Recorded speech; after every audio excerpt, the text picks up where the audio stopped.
Chapter 1172. In the past, when he fought against the five-star army, when had he ever had the upper hand? Now, he could finally pick on a soft persimmon. He had heard that there was no more food in the city, and the soldiers were all skin and bones from hunger. How could such an army have any fighting strength?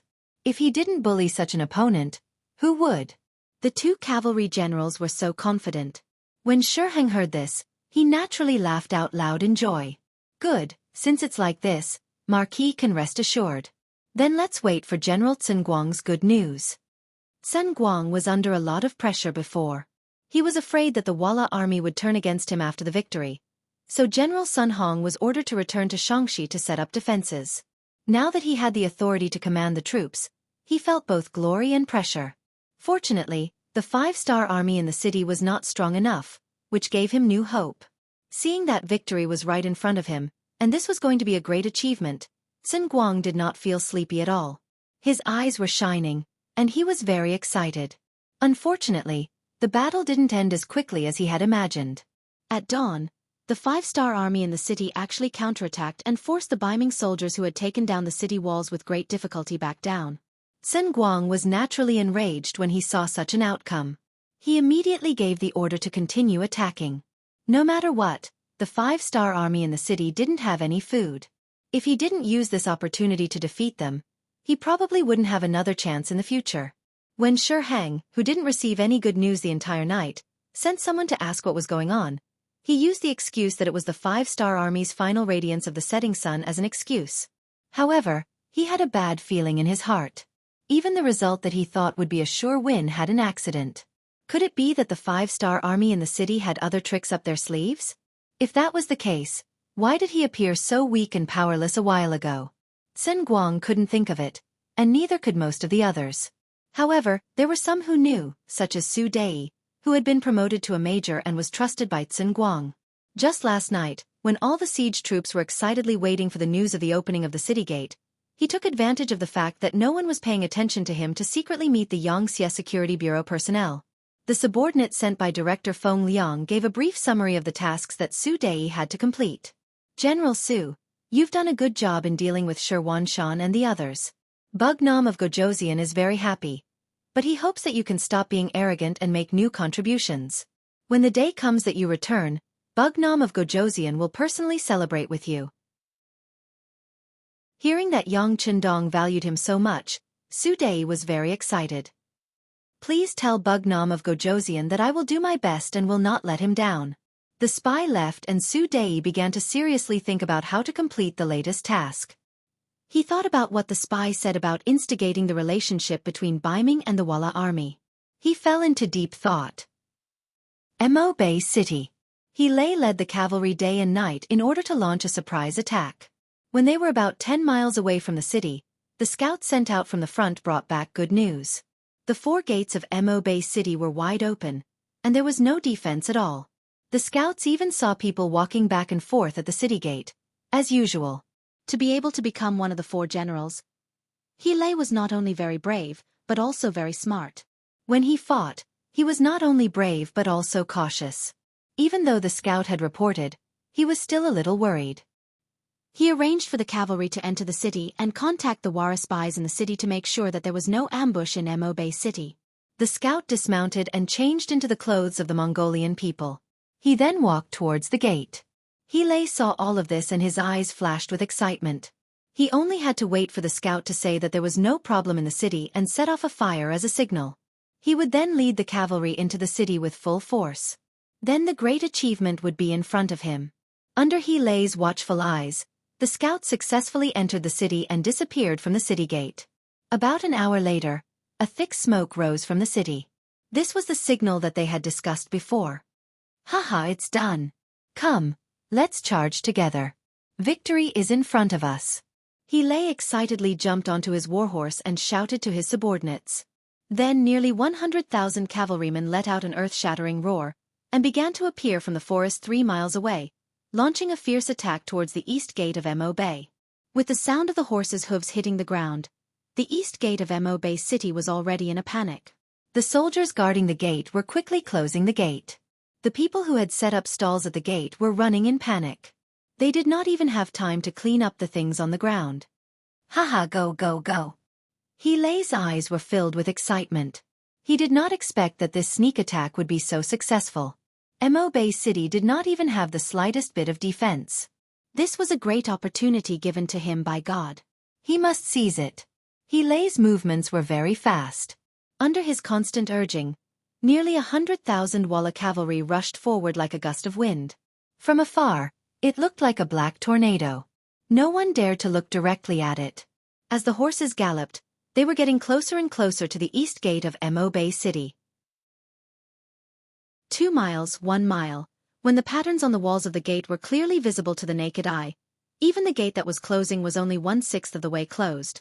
The terrified eyes of the 5-star army soldiers were infinitely magnified. All of the Walla cavalry were shouting excitedly.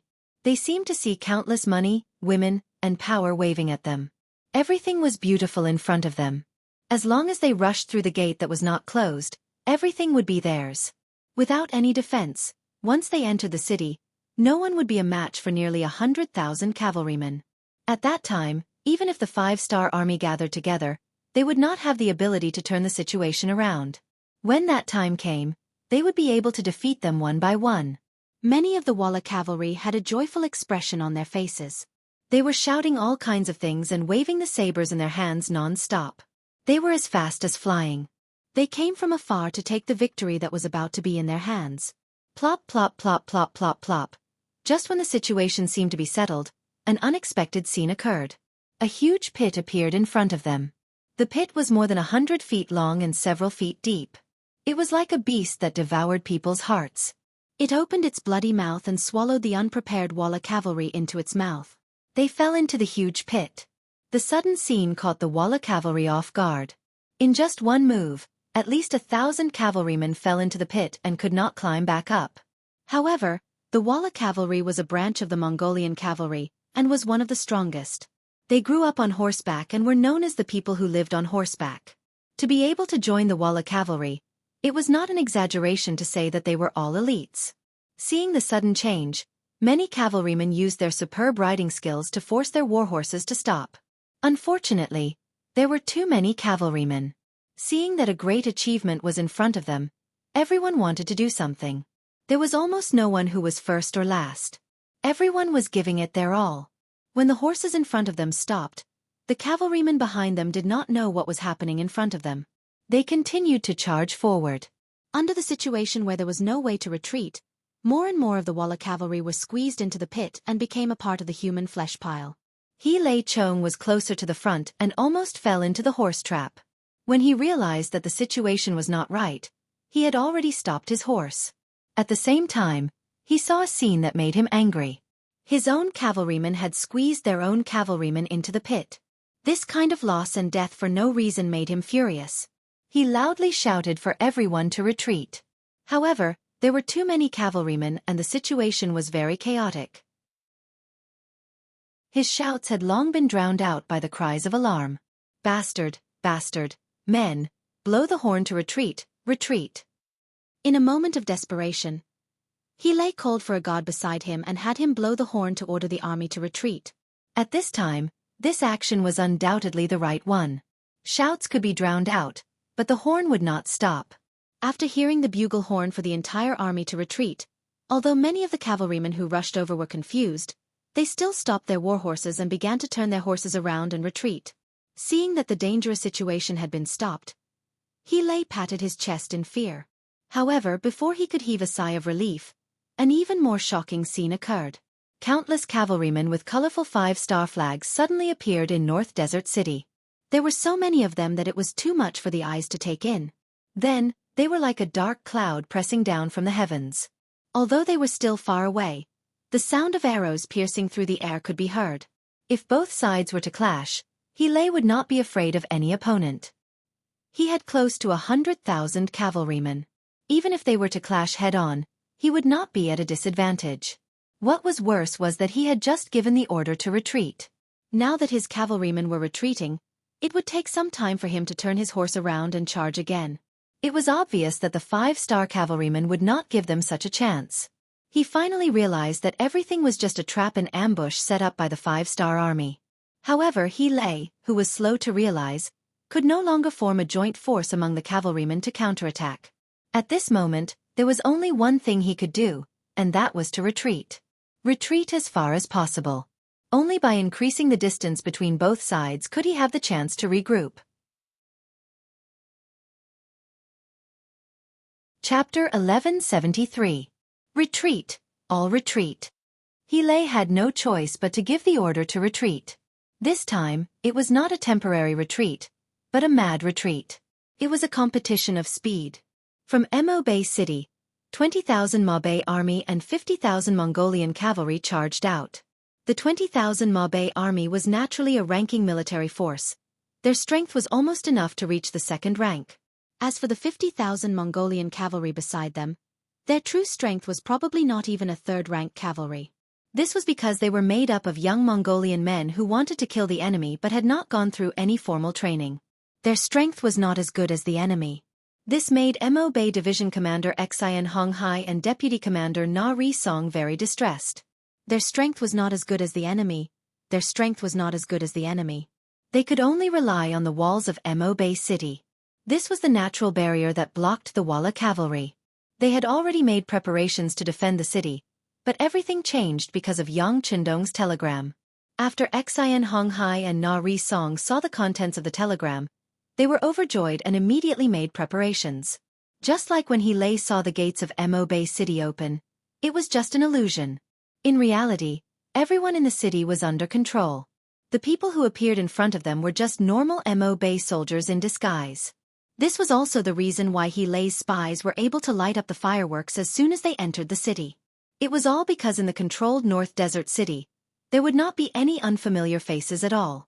As soon as the scouts sent by He Lei entered the city where they could not see, he was caught by Xianxia and the others. Under the condition that one of his arms was cut off, he learned of his mission.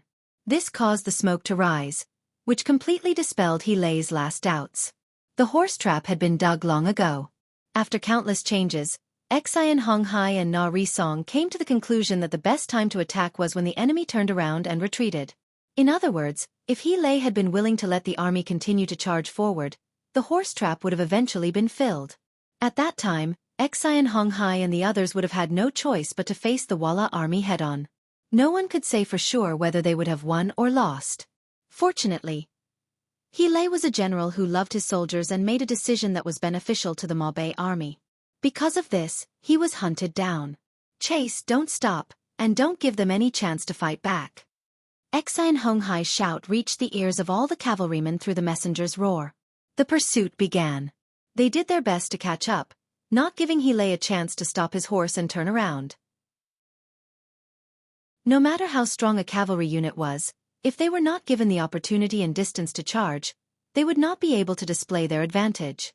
Under the pursuit, the Walla cavalry could not even display 30% of their usual strength.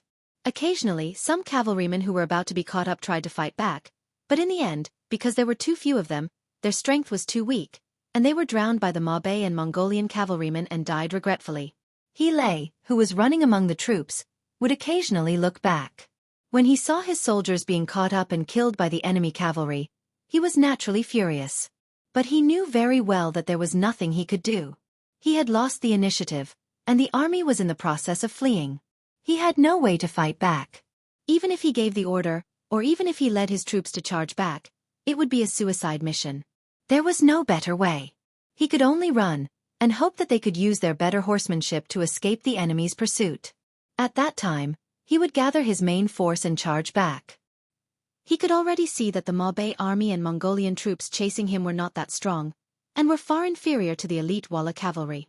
If they were to fight head-on, he had at least an 80% chance of winning. One side ran, the other side chased, and the distance of 100 miles was covered in a few hours. With the passage of time, the distance between the two sides continued to widen. It was already difficult for the cavalrymen to catch up to the enemy and be hacked to death by a flurry of blades. He Lei breathed a sigh of relief. At the same time, he calculated the distance between the two sides. Once he felt that the distance was far enough, and he could launch a counterattack, he would be the first to stop his horse. That would be the time for him to teach the enemy a lesson.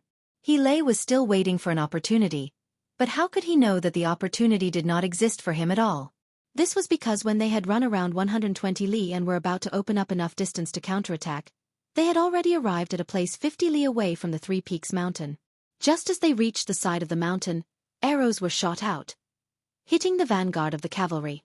For a moment, the arrows fell like rain, and the horses lost their footing.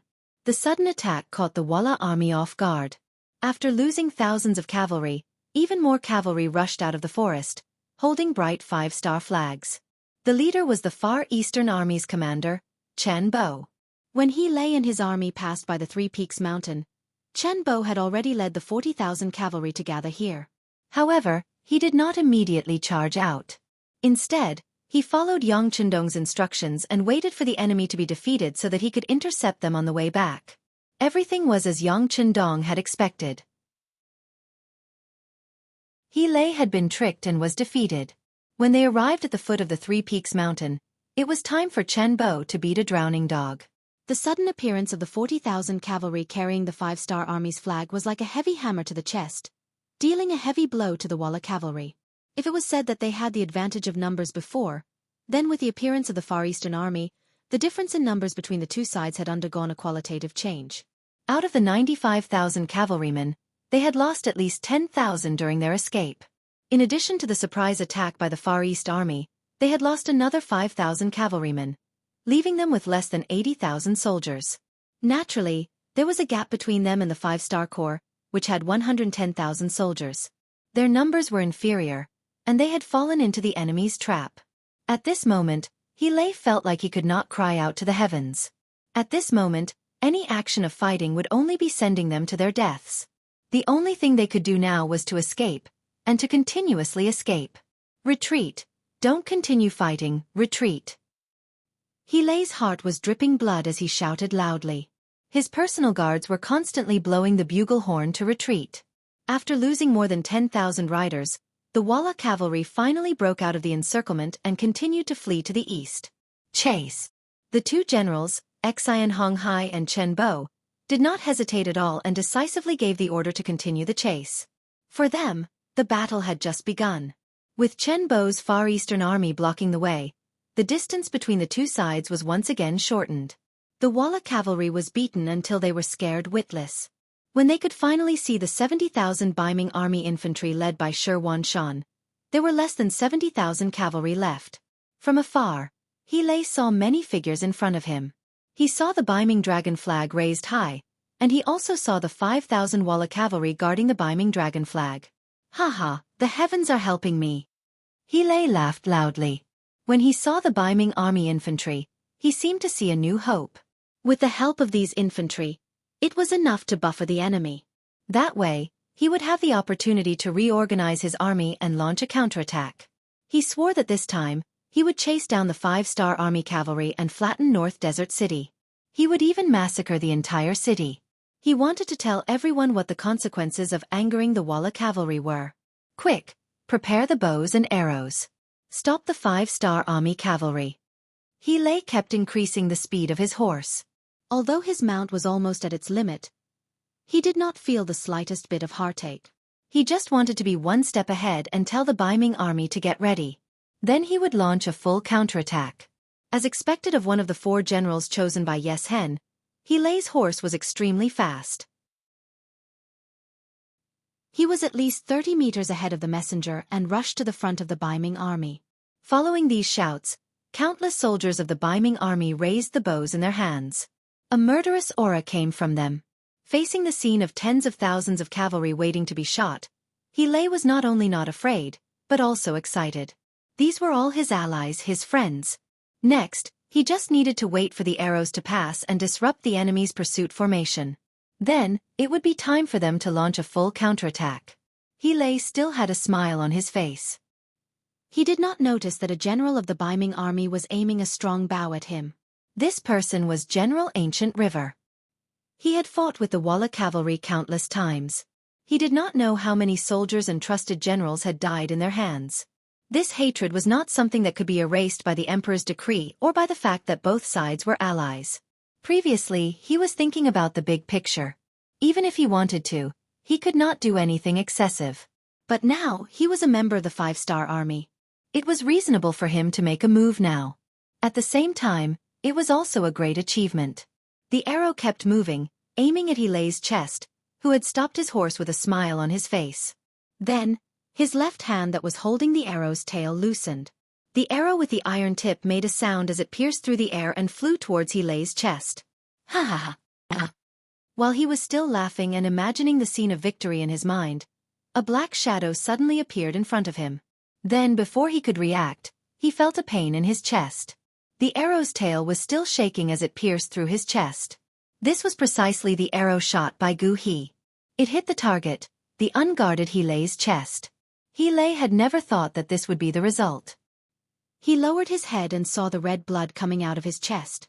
Hilei used all his strength to point at the Baiming army. With a plop, he fell off his horse. One of the 4 generals that Xianxia valued the most, Hilei, closed his eyes and followed in the footsteps of Tang Shu and Mu Tur. Hilei died like this in front of all the Walla cavalry. This scene shocked them so much that many soldiers could not help but stop. They did not even realize that they were surrounded by the Far Eastern Army, Maobei Army, and Mongolian Army. Chapter 1174. There were also some cavalrymen who quickly recovered from their shock. The first thing they did was to run away. The Baiming army had rebelled. They had actually joined forces with the 5-star army to deal with the Walla army. This news must be reported to Xianxia, otherwise they would suffer a great loss. But how could it be so easy to escape at this moment? Not to mention the 70,000 infantrymen of Baiming in front of them, and the 110,000 5-star army cavalrymen behind them. The 5,000 Walla cavalrymen that were originally in charge of guarding the Baiming army had already been taken down by Shi Wanshan and the others. Now these cavalrymen were replaced by the Baiming army. Stop them, don't let a single one of them escape. Also, don't spread the news that Baiming and the 5-star army have joined forces. General Shi Wanshan, who was riding on a horse, took off the Vala cavalry uniform he was using to disguise himself as he shouted loudly. Under Shi Wanshan's command, such shouts could be heard everywhere on the battlefield. It could be said that everyone knew that Baiming had joined forces with the 5-star army. All of this made Chen Bo, Xi and Hong Hai, and the others very anxious. Quick, seal the battlefield, don't let a single enemy escape. If anyone doesn't surrender, kill them. After the military order was given, no matter if it was the Far Eastern Army, the Maobei Army, or the Mongolian cavalrymen, they began to move faster and faster. If any Walla cavalry refused to surrender, they would be killed without mercy. The entire battlefield was suddenly filled with rivers of blood. The already dark green grassland was covered with a layer of bright red. From afar, it was very eye-catching and dazzling. Arrows flew, sabers danced, weapons collided, people flew and horses fell. The so-called most precious life was clearly worthless at this moment. One by one, the resisting Walla cavalry were overturned and turned into fertilizer for the grassland, forever buried here. This battle lasted until noon of the second day. The sun hung high in the sky. Only then did the dust settle and the clamor slowly die down. The ground was covered with the corpses of the dead Walla cavalry, as well as the flags that they were once proud of. But at this moment, those flags were already in tatters, as if they were telling the cruelty and difficulty of this battle. There were a total of 100,000 Walla cavalrymen. Nearly 30,000 of them were killed and 70,000 were captured. Unfortunately, hundreds of cavalrymen took advantage of the night to escape. When this result was reported to General Chen Bo, Xi and Hong Hai, and Shi Wanshan, they couldn't help but look at each other and laughed. Hundreds of cavalrymen ran away. I believe this news will definitely reach Yeshin's ears. Xi and Hong Hai thought of the military order issued by Yang Chendong. At first, he felt a little embarrassed. After all, 100,000 Walla cavalry were coming. It was very difficult to defeat them, let alone kill them all and spread the news. But now, it seemed that the mission was completed just like that. Although his side also paid a certain price in this battle. For example, thousands of Mongolian cavalrymen died, and more than 5,000 Baiming cavalrymen died. But compared to the results of the battle, there was no doubt that it was a great victory. Definitely. Okay, next, the task of cleaning the battlefield will be handed over to General Shi. Commander Xine, we still have to hurry to the beginning city. Chen Bo's face also showed a satisfied smile. But he didn't forget that this was only half of the mission. The most important step in this battle was to meet the beginning city. Well said. Generals, take care. Shi Wanshan also knew that it was impossible for his infantry to maintain the same speed as the cavalrymen. But just as Shi Wanshan's voice fell, a rider came from not far away. The rider was dressed in silver armor. It was Shi Wanshan's deputy, Ancient River. Generals, I also want to go to the battlefield with you to kill the enemy, but please help me. Ancient River, don't make trouble, Shi Wanshan shouted when he saw that Ancient River wanted to interfere. General, I'm not making trouble. This time, we seized a lot of Walla cavalry's horses. I have just mobilized 10,000 soldiers. As long as they are given horses, they are willing to kill the enemy with me. General, how many small shoes did those people put on us before? Now is the time for us to take revenge. Gu said with his eyes wide open, as if he was unwilling to admit defeat. Seeing that Ancient River was determined, Chen Bo looked at him with appreciation. Not bad, you are a tiger general. I think you can do it. Come, bring me a commander's cloak. The bodyguard immediately found a large black cloak, and Chen Bo personally handed it to Ancient River. General Ancient, to be able to wear a cloak of this level, you are at least a commander in the 5-star army. I believe you will not disgrace it. Thank you. Ancient River was excited. He stretched out his hands and took it. With a shake of his hands, the cloak spread with the wind and hung on his body. Then he looked at Shi Wanshan with excitement and said, General, do you think I am awe-inspiring? Awe-inspiring. Looking at Ancient River's attire, Shi Wanshan knew that he could not stop him. In addition, Commander Chen Bo also expressed his opinion, so he could not stop him. He rode his horse forward and patted Ancient River's shoulder, saying, Be careful. To be able to fight together with the 5-star army is my fortune. General, don't worry, the news of victory will come soon. Ha ha ha. Gu laughed heartily as he turned around and left. He wanted to tell this good news to his 10,000 cavalry brothers.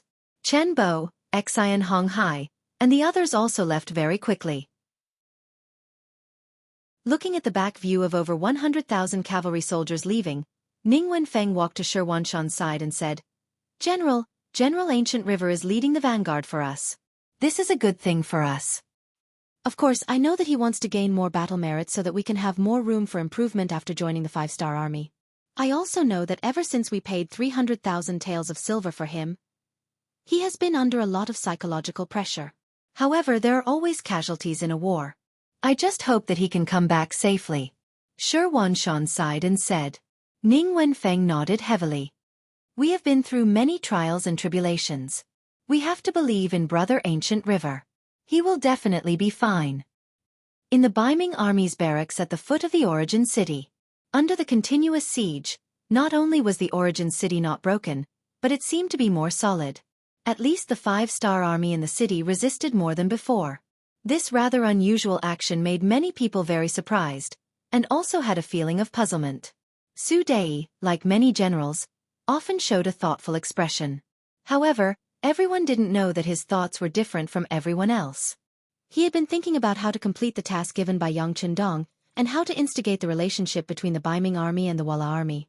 As usual, he walked out of his tent. Unlike some people who like to think about things behind closed doors, Su Dei liked to look around and keep walking to find the answer to the question. Perhaps no one in the entire barracks knew better than him what happened in the grassland of the North Desert 3 days ago. Who would have thought that 100,000 Walla cavalry would be defeated like this? In the end, only a few hundred of them escaped.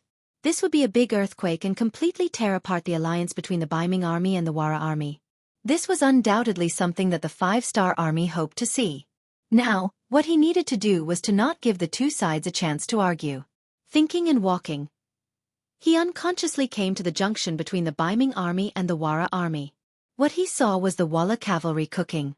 The smell of meat was still far away, but it had already drifted over. When the smell entered his nose, Su Dei instinctively twitched his nose. Then an idea came, which made the corners of his mouth curl up slightly. And on the same night, the important place where the Beiming army stored grain and fodder suddenly caught fire. Although it didn't involve too much grain because of the timely rescue, it still scared the Admiral, Marquis Wuxia, Shi Hang. The grain was sufficient, but it was so laborious to attack the first city. He really didn't dare to imagine how the war would go on without grain and fodder. Therefore, in the general tent, after he severely punished the grain officer 50 times, he ordered people to investigate the matter to see what caused the fire. Xianxia even had a thought. Could the fire be set by the 5-star army? The general was angry, and the efficiency of the people under him was much faster. Just at dawn the next day, the general sent to investigate reported that someone saw 2 Walla soldiers appear around the grain storage last night. This news made Xianxia's face change greatly. Is the news reliable? Did the 2 people catch them? Reporting back to Marquis, no. You also know that we are allies now. Besides, it was dark at that time, and I didn't see their faces clearly. I only recognized them as Walla soldiers from their clothes. The general in charge of the investigation bowed his head and answered. But he would never have thought that the 2 shadows were just Su Dei and his most trusted soldiers in disguise. This was also the simplest way that Su Dei thought of to drive a wedge between the 2 armies. Xianxia didn't know this. What he now learned was that Walla soldiers wanted to set fire to his grain and fodder. What did they want to do? Did they want to fall out with him? Come, immediately invite General Fong and General Sin. This was a matter of great importance, and it was far from what he could decide alone. He now needed to find someone to discuss what to do if this matter was true. After a while, Liaodong General Fong Dingshan and Datong Vice Chief Xin Guang appeared in the general tent. The 2 of them learned the truth of the matter from Xianxia. No way, we are allies now, Xin Guang exclaimed after hearing the news. Obviously, he never thought of this result. Allies? That's only for now. Not in the past or in the future. Fong Dingshan looked indifferent and didn't seem to be surprised.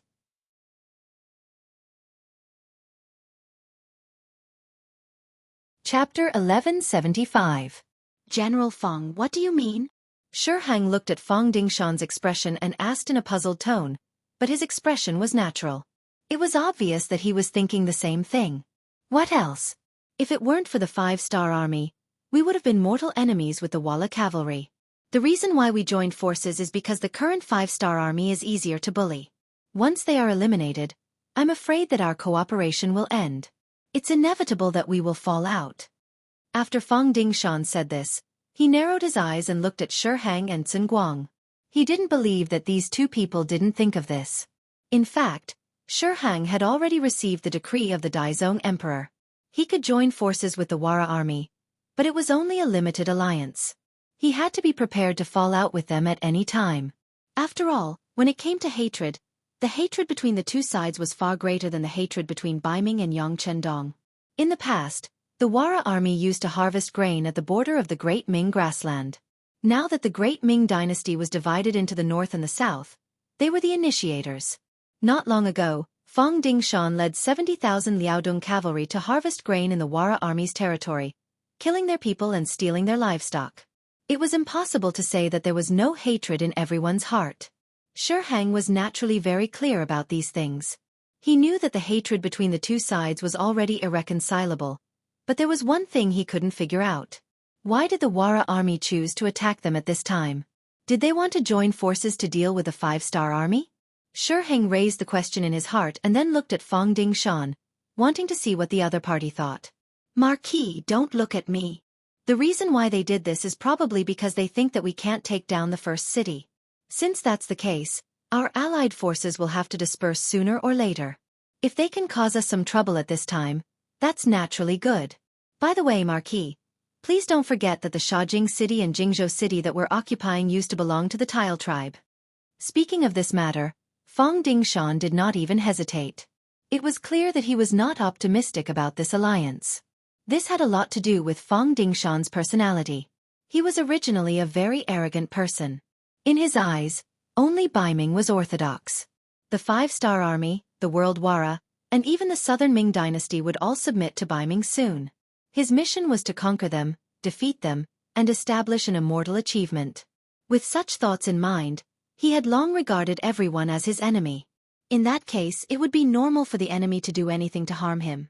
There was nothing strange or suspicious about it. If these thoughts were known by Su Dei, he would be very happy. This proved that his plan to sow discord had succeeded. You're right. It seems that we have to be careful of them. By the way, General Tsun, how confident are you in taking down the first city? Shiheng nodded in agreement. What Fang Dingshan said was roughly the same as what he thought. However, there was one difference. In his eyes, the 5-star army was a bigger enemy. No matter how strong the World Wara was, they were only able to move freely on the grassland. In contrast, Bugnam of Gojoseon had the ability to penetrate the hinterland of Baiming. This was what he needed to guard against the most. When he thought of Bugnam of Gojoseon, it reminded him of the first city. He wanted to know how confident he was in taking down the first city. It should be soon. This time, Sun Guang was not as confident as before. It was not because of anything else. It was because the difficulty of attacking the city had increased over the past few days. The 5-star army that was guarding the city seemed to have been injected with chicken blood. They began to regain their vitality and were not as easy to deal with as they were in the beginning. However, with the advantage of besieging the city, he firmly believed that the other party would not be able to hold on for long. Therefore, it was certain that they would be able to take down the city, provided that they had enough time. Then let's speed up. Shiheng did not intend to urge Sun Guang. These days, the momentum of the siege was still very fierce. As the commander, he knew very well in his heart. Of course, he did not know that there was not much time left for him. By the way, General Fang, what do you think we should do next against the World Wara? Shiheng did not forget the purpose of asking the two of them to discuss this matter. What else can we do? We'll just have to deal with whatever comes our way. In the future, we will increase the number of soldiers guarding the provisions. In addition, I will also send people to keep an eye on them. Fang Dingshan said with a relaxed expression. If the other party still had 150,000 cavalrymen, he would be nervous. But now, there were only 50,000 of them, which was even less than him. He was really not afraid. This was also because the emperor did not give an order. Otherwise, he would have dared to kill these people. Fang Dingshan said it so casually that Shiheng also breathed a sigh of relief. This was the advantage of having strong soldiers. When dealing with things, they would have a lot more confidence. Well, then we have to pay attention to the World Wara's every move at all times. Of course, the main thing is to attack the city. As long as we take down the first city, even if they have other ideas, they will have to hold back. When we deal with the 5-star army, it will be time to go back and deal with them. General Tsun, please pay attention to this point. After going around in circles, they finally returned to the problem of how to take down the first city. Yes, I will do my best. But now, we are a little short of troops. Can we see if we can transfer some from the rear? Sun Guang asked tentatively.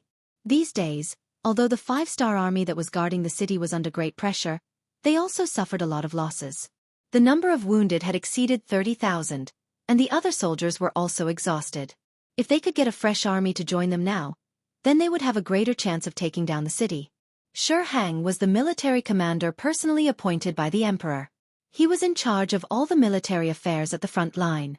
Only he had the final say on things like transferring troops. After hearing Sun Guang's request, he asked very seriously, General Tsun, how many more troops do you need? Can you guarantee that you can take down the first city? Hearing that there was hope, Sun Guang said with some excitement, there is no problem in taking down the first city. I can feel that the enemy's strength has been greatly reduced. Now, it is just a little bit away. If Marquis can give me an additional 100,000 troops, then I am confident that I can take down the city within 5 days. If it is not possible, I am willing to offer my head. This was equivalent to giving a military order. If there were really 100,000 fresh troops, they could attack from the 4 city gates regardless of day or night. It was really possible to take down the city in 5 days. So confident? That's good. Marquis will immediately give the order to transfer troops. Shiheng was also very excited when he heard this. Although the transfer of 100,000 infantrymen was not part of the plan, it would be a great achievement if they could take down the first city. Not only would he be able to report to the emperor, but he would also be able to obtain a great achievement. Thank you, Hou Yi. Hearing that the matter was approved, Sun Guang was also very excited. The meeting ended. Shiheng found his messenger and took out the tiger troop talisman.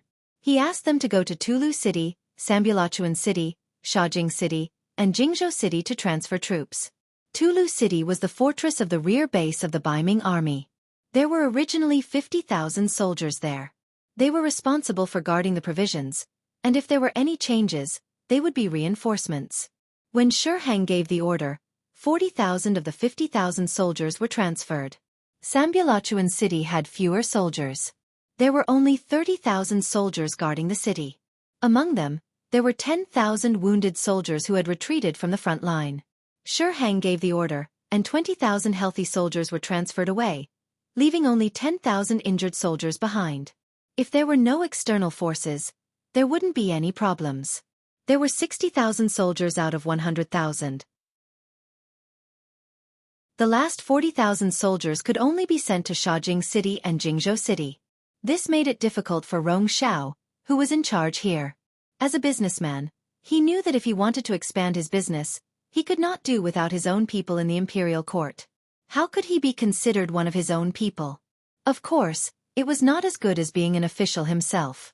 Once he became a pillar of the country, who would dare to cause trouble for him in the future? After a discussion with the Rong family, Rong Xiao finally gave Shiheng 200,000 taels of silver. In addition to his contribution in successfully instigating the rebellion of the two cities, he was promoted to general of the two cities. He became Shiheng's favorite person. When Shiheng gave the order, Rong Xiao knew that his chance to perform had come. He called Su Yuan over and said with a troubled expression, "The opportunity is here. However, when we negotiated with the spirit-severing army, we said that they wouldn't go against the five-star army. What do you think we should do?" This. Su Yuanjiang furrowed his brows. After following Shabi for such a long time, he knew the general's temper. He was a man of his word. Based on how much Yang Chendong valued him, even without the agreement, Yang Chendong probably wouldn't send troops out due to guilt, let alone with the agreement in hand. However, Su Yuan knew that Rong Xiao didn't call him over to see him shake his head. Rong Xiao wanted him to come up with a plan. Well, the Han people have a saying, times are different now. The situation is different, so the original agreement will have to be changed. What's more, he's been drinking wine every day, and with Wu Xiaoyi's death, the other three teachers have a lot of opinions about him. I think it's better to bypass him and talk to the teachers directly. Is that okay? Rong Xiao's eyes lit up when he heard that. Why not? How about this? I will talk to the three teachers first. However, I would like to ask Lord Rong to remove the people who are monitoring the three division masters, as well as those who are responsible for sowing discord. Since we are here to talk, we must show our sincerity. Su Yuan thought for a moment and proposed his idea. That's not a problem. Rong Xiao agreed. He had no other choice. Although the method of sowing discord had some effect now, as long as he was given time, he was confident that he could take over the military power of the three division commanders. Then, he could find a reason to arrest them. However, with Shiheng's order and a short 3 days, he did not have the patience to wait for the next batch of soldiers. Chapter 1176. Su Yuan left Rong Xiao's place and went straight to the residence of Kong Ji, the commander of the new 2nd Army's 1st Cavalry Division in Shaojing City. In the Kong residence, Kong Ji was very surprised when he found out that Su Yuan was outside the residence and wanted to see him. He couldn't figure out why the other party wanted to see him at this time. Well, since he's here, I'll invite him in. Kong Ji and Su Yuan sat opposite each other in the living room of the residence. The other bodyguards were all removed from the living room. This was Su Yuan's request. After all, he was here to ask for help. Not only would he lose face if he said some soft words in front of so many people, he was also afraid that he would be put on the spot. Without anyone else around, Su Yuan didn't care about his reputation and directly made his request. Mr. Kong, I'm sorry for offending you before. It wasn't my idea to send people to monitor your residence. And those people who tried to sow discord in the division weren't sent by me either. I've already protested to Rong Xiao about this matter. He has already promised that these people will all be recalled. I hope that this matter won't affect our friendship. Kong Ji was shocked that Su Yuan was so humble right from the start. It wasn't a big deal to monitor his own people, and he didn't intend to do anything when the time wasn't right. But those people who tried to sow discord really gave him a headache. They spread unfavorable words about him everywhere in the division. At first it was fine. With his usual character, no one believed those words. But some things were afraid of being repeated. If he said too much, it was inevitable that people would believe him. Over time, there were people in the division who started to have ulterior motives. It was just that they didn't have enough evidence. In addition, this matter was instigated by Rong Xiao. Even if he wanted to make a move, he didn't have the right opportunity. Originally, he thought that if this continued, he wouldn't be able to regain the command power when he really needed to use the army one day. He didn't expect that Su Yuan would solve all these problems and worries. This was an unexpected surprise. Of course, since he did such a big thing for him, he must have a favor to ask of him. Kong Ji didn't believe that a pie would fall from the sky. So although he was happy, he pretended to be calm and said, "Mr. Su, we're not outsiders. Just tell me, what price do you need me to pay?" "Mr. Kong, you're really straightforward. It's like this. The military operation to attack the first city is going smoothly, and it looks like we will be able to take it in a few days. Considering the problem of maintaining the safety of that place in the future, Admiral Shihang ordered our new second army to send 20,000 soldiers to assist. The mission given was to send 40,000 soldiers. Rong Xiao had 20,000 soldiers. Now that there were only 20,000 soldiers left, he had to rely on the new second army. With the current strength of the new second army, there were a total of 4 divisions. If each division could send 5,000 soldiers, then the number would be enough. When he heard that the beginning city would be conquered in a few days, Kong Ji's heart started to beat more frequently and faster. If the beginning city was really conquered, then when would he be able to return to the 5-star army?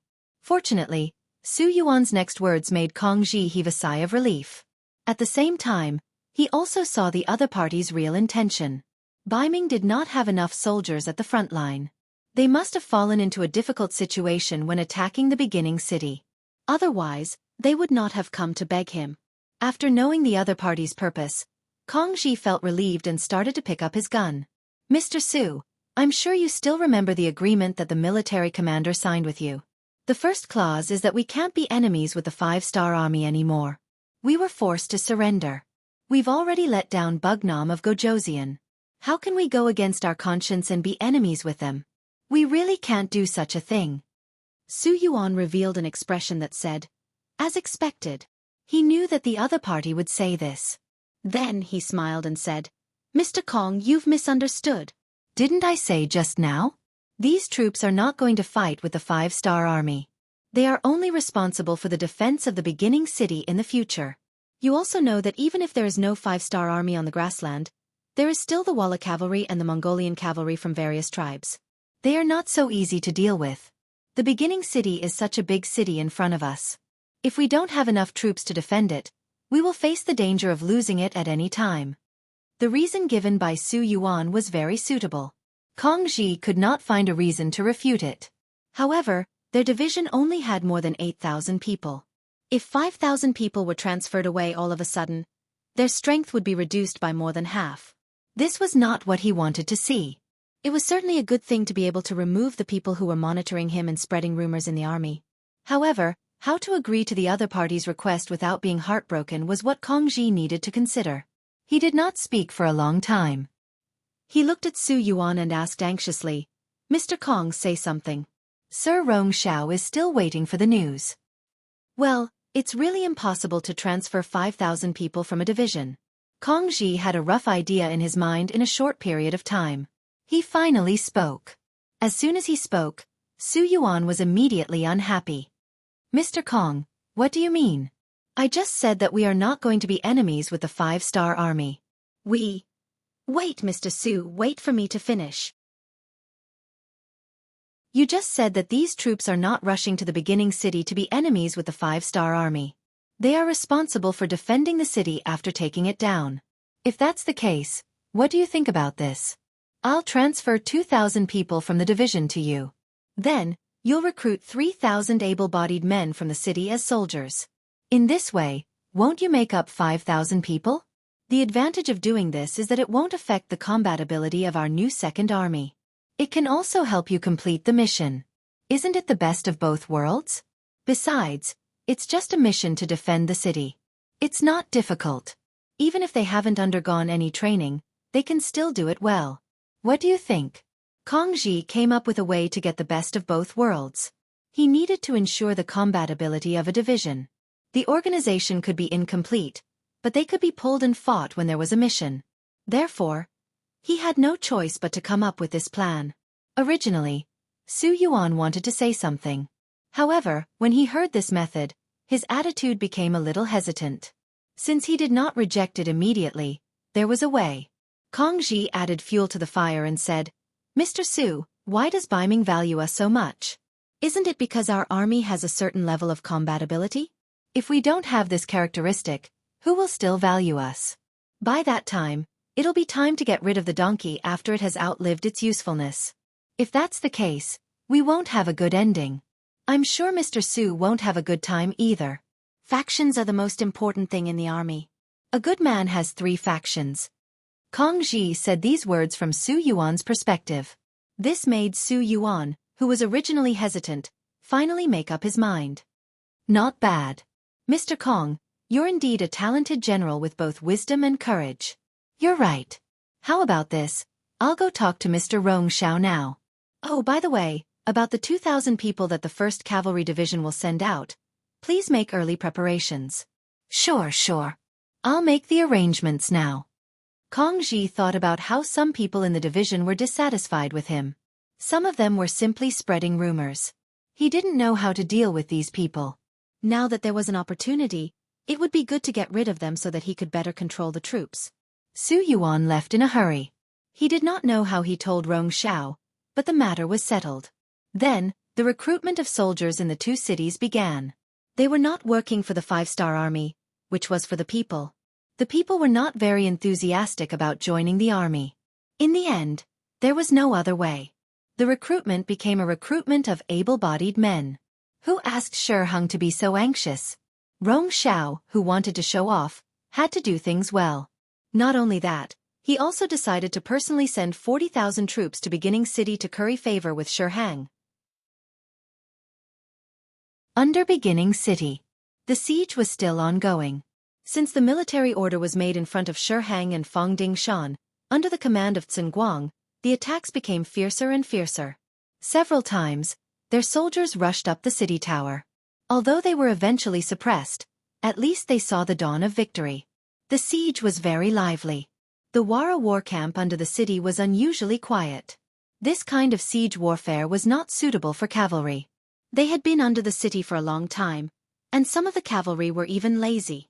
But all of this changed with the return of a few Walla cavalry. They were the Walla warriors who followed General He Lei to the battle.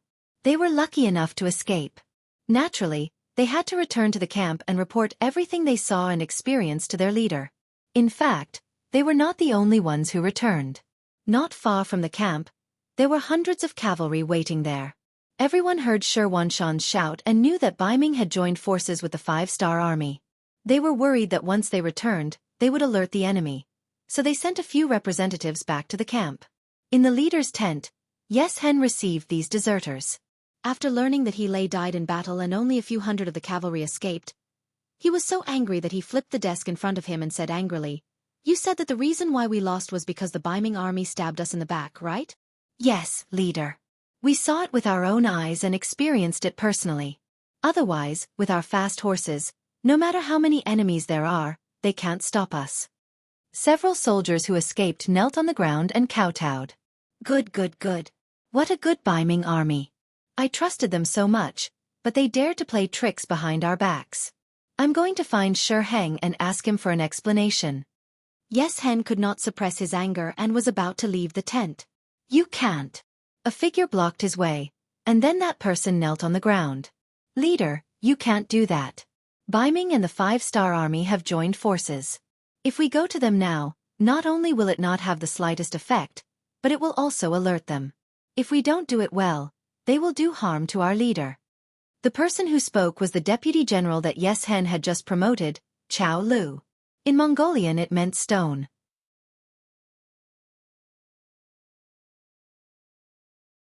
Chapter 1177.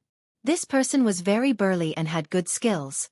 More importantly, he was not only a boorish man, but he also had his own ideas when he encountered problems. Ever since he was discovered by Yes Hen, he was promoted to be a deputy general by his side, in charge of his own safety. Sometimes, he would even lead troops to become a general.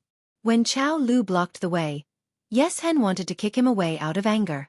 However, when he heard that the Baiming army would be a threat to his safety, he quickly calmed down. Whether it was the battle with Tua Buhua or the battle with the five-star army, although he had failed many times, he still lived until now because of his carefulness. For such a person, if you asked him to take risks, he would never do such a stupid thing. Since he could not meet Shi Hang, there were some things that he could not figure out what was going on. He could not help but feel a little unwilling.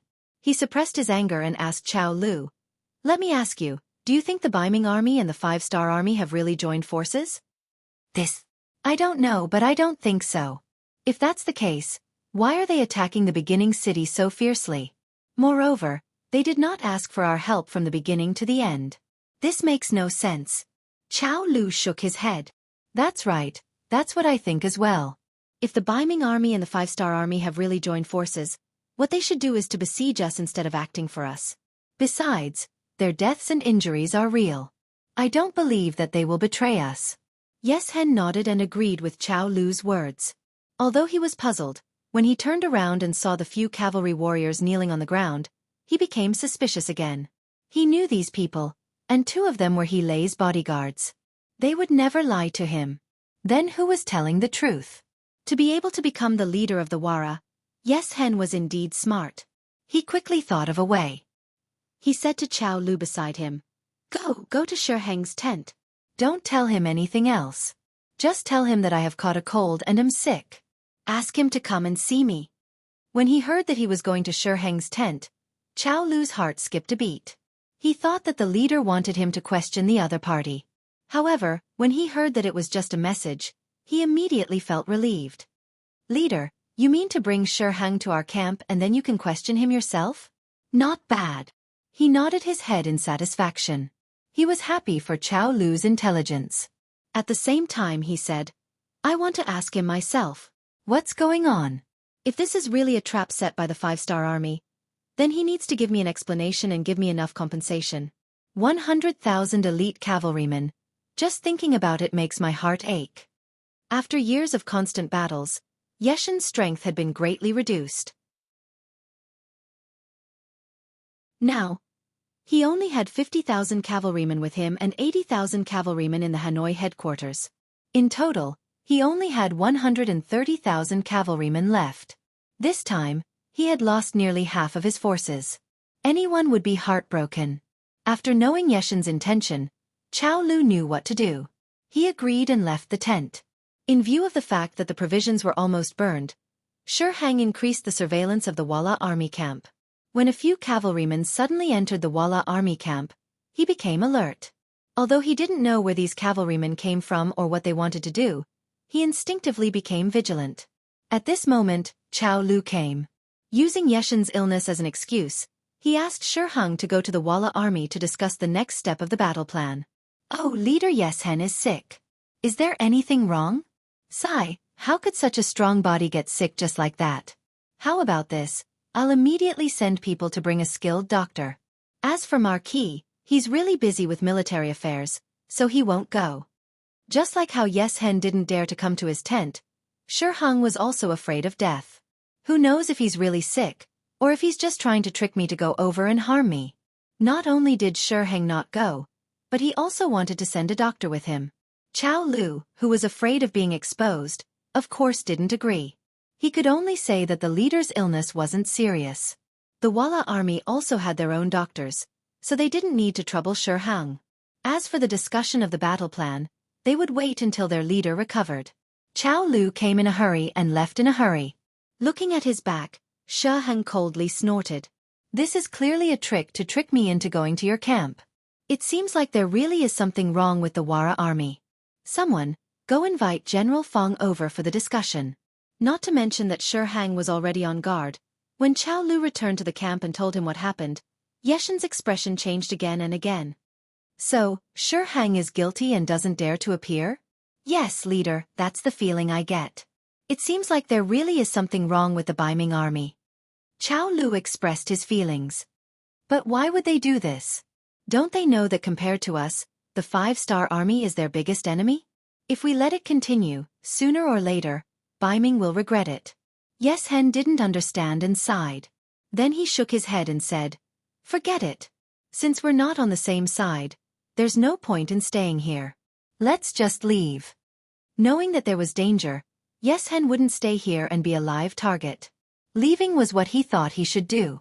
But he didn't expect that Chao Lu would stop him. "Leader, this matter can't be rushed. We just went to find Shi Heng during the day. If we prepare to retreat now, they'll definitely notice. I don't think the Bai Ming army has any intention of targeting us right now.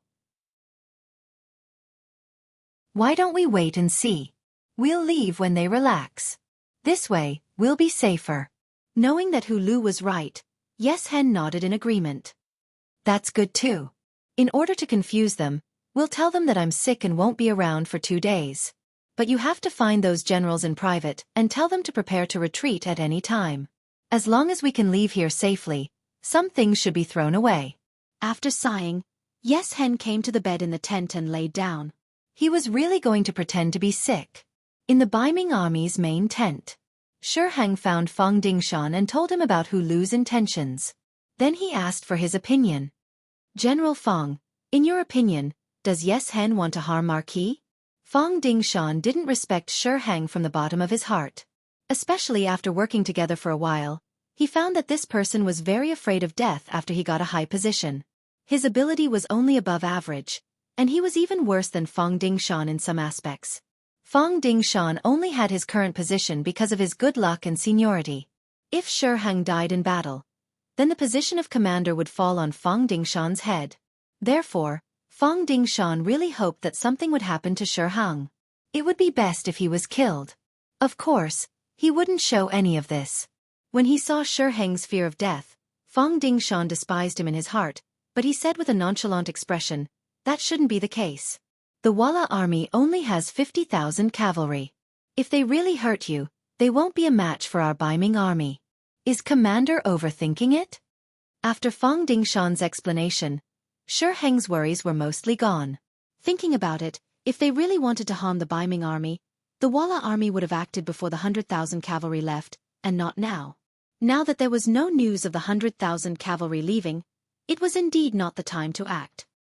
He shook his head and said, "It seems like Marquis is overthinking it." "Commander, you must be overthinking it." Fang Dingshan chuckled. At this moment, a soldier outside the tent asked to see him. The moment he entered the tent, he confirmed that he was indeed sick. Now, the news had spread throughout the entire Vala cavalry camp. Under normal circumstances, when a general was on the battlefield, even if he was sick, he wouldn't tell anyone. This could easily affect the morale of the army. Therefore, Shi Heng never thought that Yes Hen would pretend to be sick. "Okay, you can leave." After telling the soldier to leave, Shi Heng chuckled. "It seems like Marquis is overthinking it. Forget it, let's not talk about this anymore. Marquis just got the news that the 100,000 soldiers from the 4 nearby cities are about to arrive. At that time, it will be time for us to attack the beginning city. General Fang, our chance to make a great contribution is coming." "Haha, then I shall congratulate you in advance, Commander." Fang Dingshan cupped his hands together. Then, there was a burst of laughter in the tent. 50 miles away from the northeast of the beginning city, an army that stretched far away was gathering here. They were the troops of Bugnam of Gojoseon, Yang Chendong, who had rushed here from the direction of the Wulu Bone River. In fact, they had been here for more than a day. Considering that the other troops had not yet arrived at the designated location, Yang Chendong ordered the army to stop and rest. Everyone was exhausted from the rapid march. Next was the counterattack, and their physical strength must keep up. "Tell the soldiers to eat some dry food, rest more, and don't light a fire." Yang Chendong instructed the captain of the Longwei 1st Brigade, Chiu Vi. Chiu Vi took the order and left. Yang Chendong looked at Beta Persei who was standing beside him and asked, "Where is the Far Eastern Army?" "Young Master, I just received their telegram. They will arrive at the designated location by tonight at the latest. Then they will wait for the young master's order and the counterattack will begin," Beta Persei said excitedly. They had been rushing all the way, and finally, they were going to fight. Of course, he was happy because he loved fighting. How many people do they have now? Yang Chendong asked again. Young master, almost all of the Liaodong army's 40,000 people have arrived. There are also nearly 20,000 people from the Mabe division, and about 40,000 Mongolian cavalry. In addition, there are 70,000 Walla cavalry prisoners who are being guarded by General Shi Shan and nearly 70,000 soldiers. Beta Persei replied respectfully.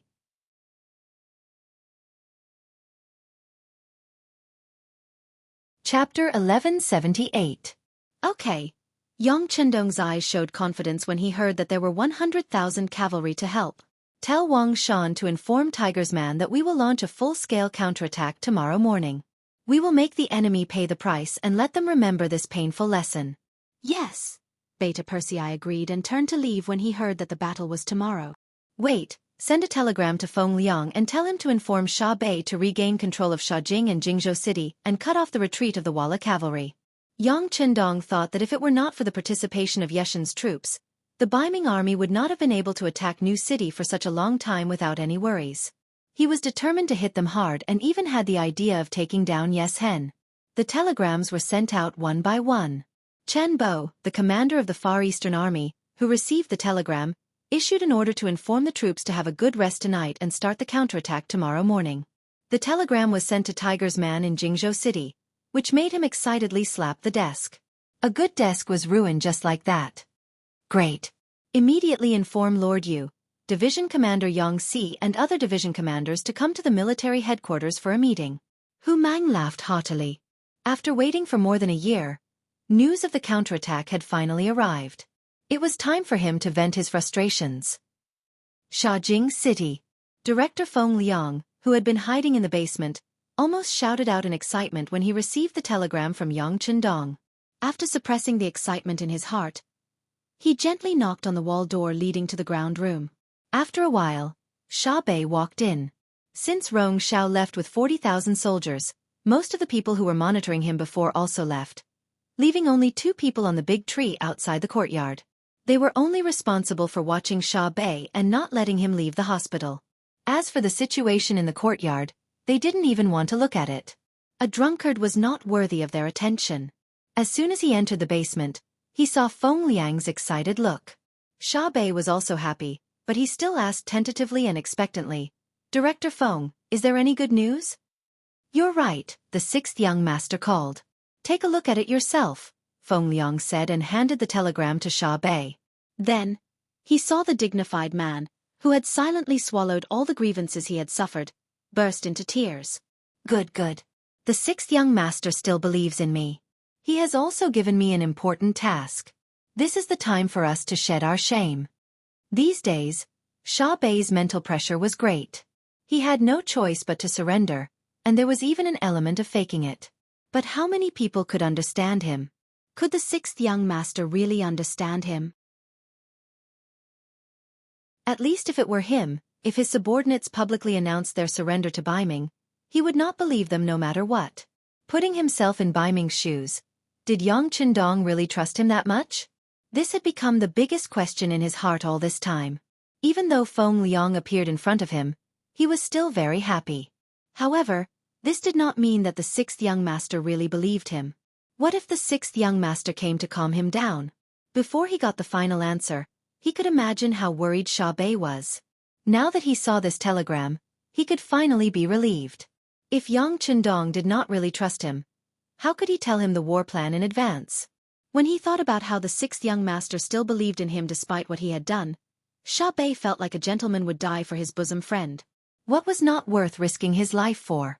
After he calmed down and walked out of the basement, Sha Bei's spirit changed at this moment. Steward, do 2 things. First, bring people to kill that annoying fellow on the tree outside the courtyard. Second, inform Kong Ji and the other 2 teachers to come to my place for a meeting.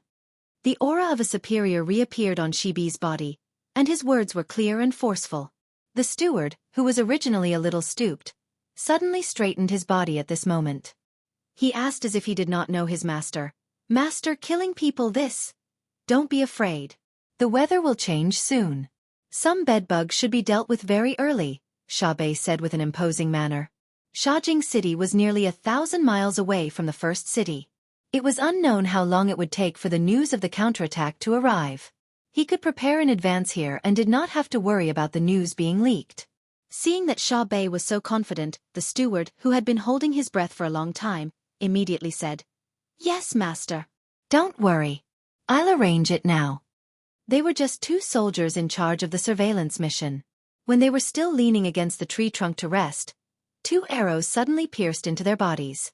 The speed and ferocity of the arrows was so fast that they didn't even have the strength to scream before they were sent to meet the King of Hell. After an hour, Kong Ji and the other 2 division commanders rushed to the new Second Army's military headquarters and saw Xiaobei, who had changed into a brand new general's military uniform. "Hee, you're here. Take a look. Wearing the 5-star Army's military uniform is still the best." Xiaobei laughed and turned around. "Military commander, you're?" Kong Ji asked in confusion, but he already had a vague feeling in his heart. "Come, it's time to tell you the 6th young master's plan. Division commanders, listen up," Xiaobei said in a powerful voice.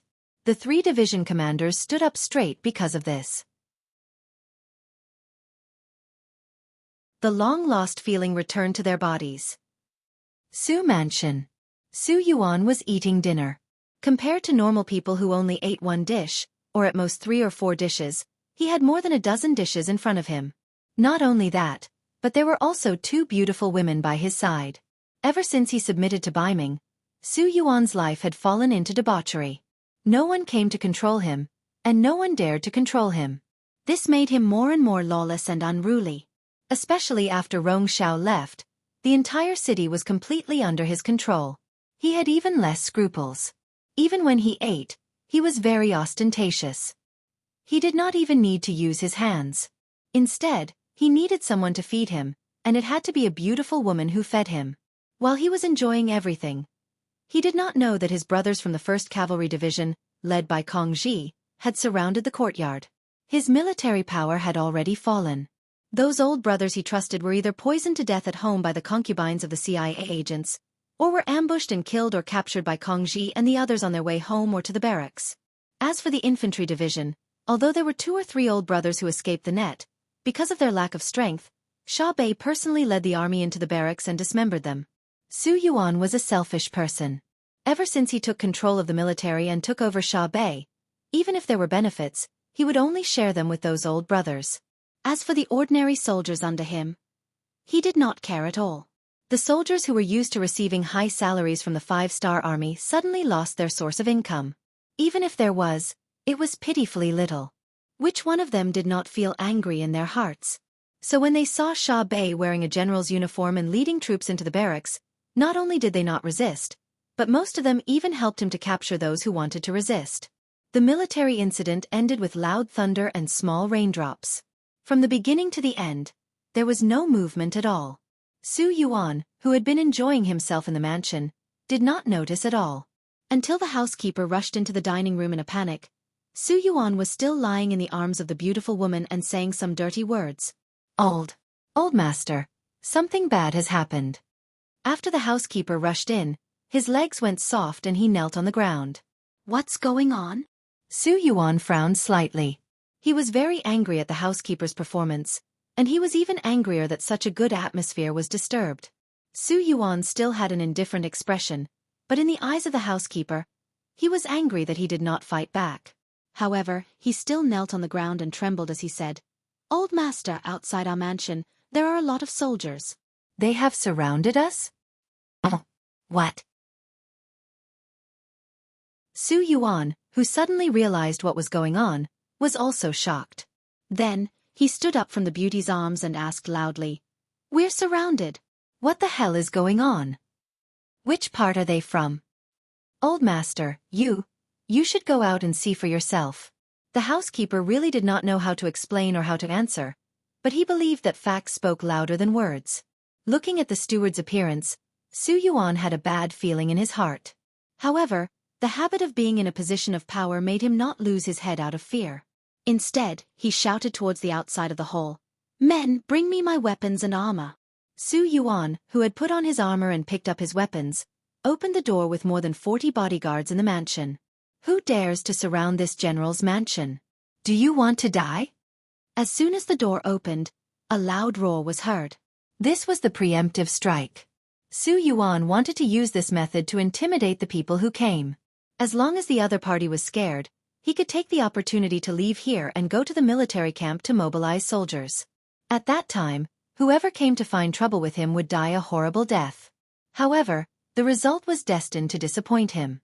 Not only did his roar not intimidate the people around him, but a loud laugh was heard instead.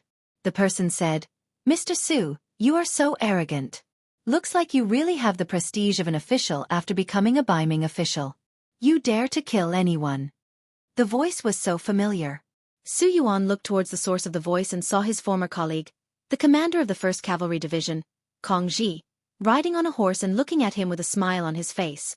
What was even more eye-catching was that the other party was wearing the green uniform of the 5-star army and the white cape of the division commander. He looked majestic and heroic. The person who came was actually Kong Ji. Su Yuan knew that it was impossible to use his status to intimidate others. His expression changed from anger to a smile and said, "I was wondering who it was. So it's Mr. Kong. But what is the meaning of this? Why did you bring so many people to my mansion? Is there a military operation? Why didn't I know about it?"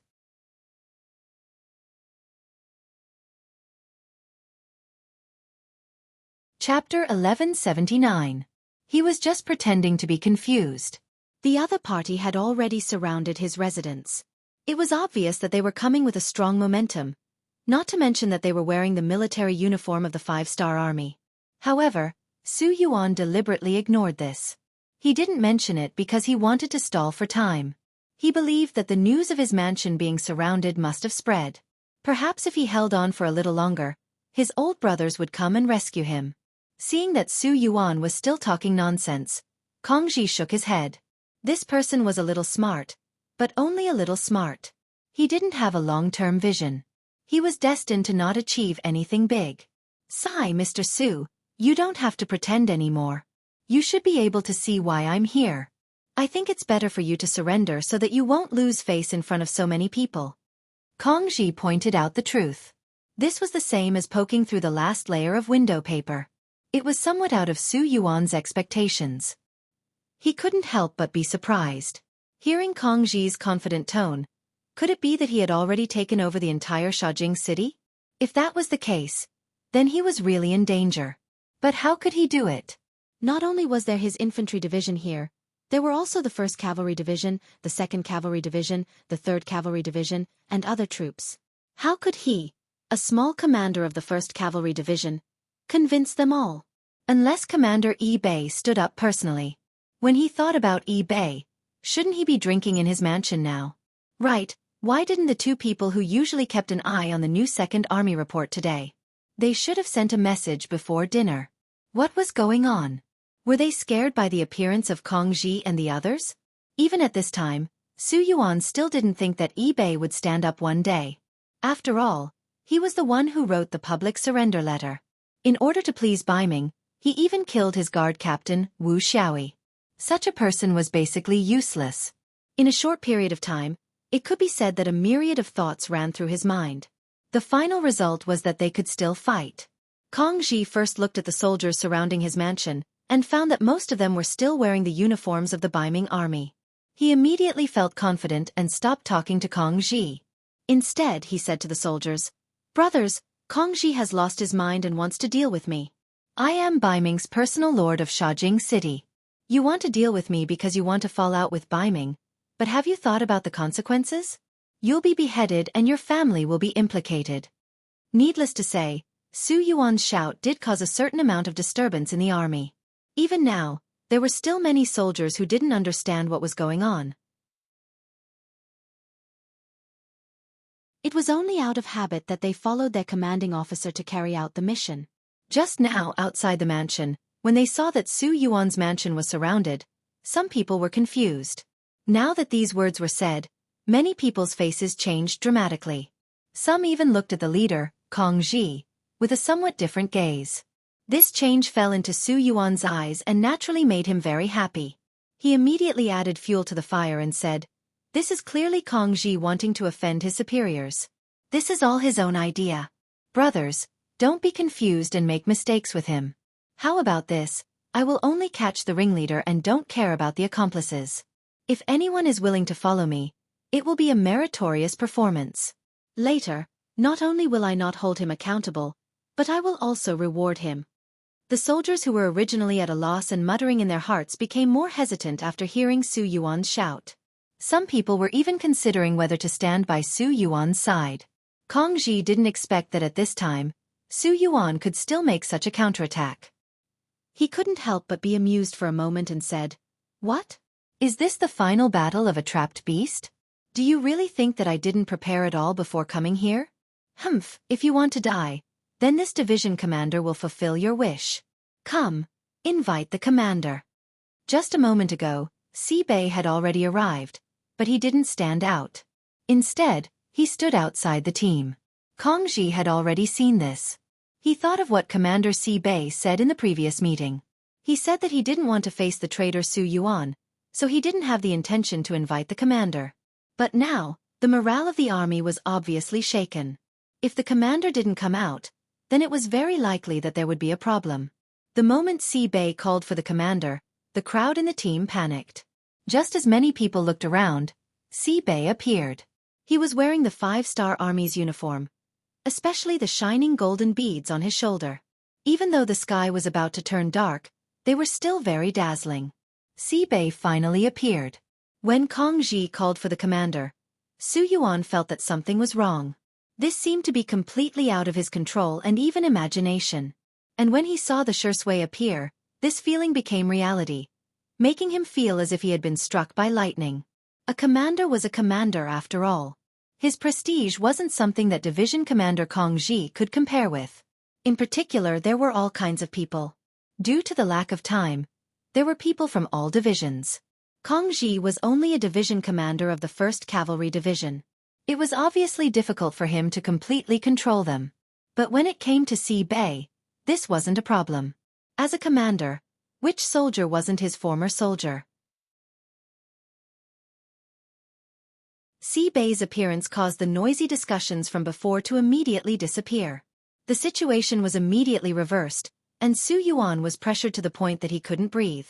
After being stunned for a few breaths, Su Yuan's expression turned from black to white and then back to black. When he saw Bei appear, still wearing the 5-star Army's uniform, he knew that things were going in the worst direction. But he still wouldn't give up without a fight. He was very clear what kind of role he had played before and how many things he had done wrong to the 5-star Army.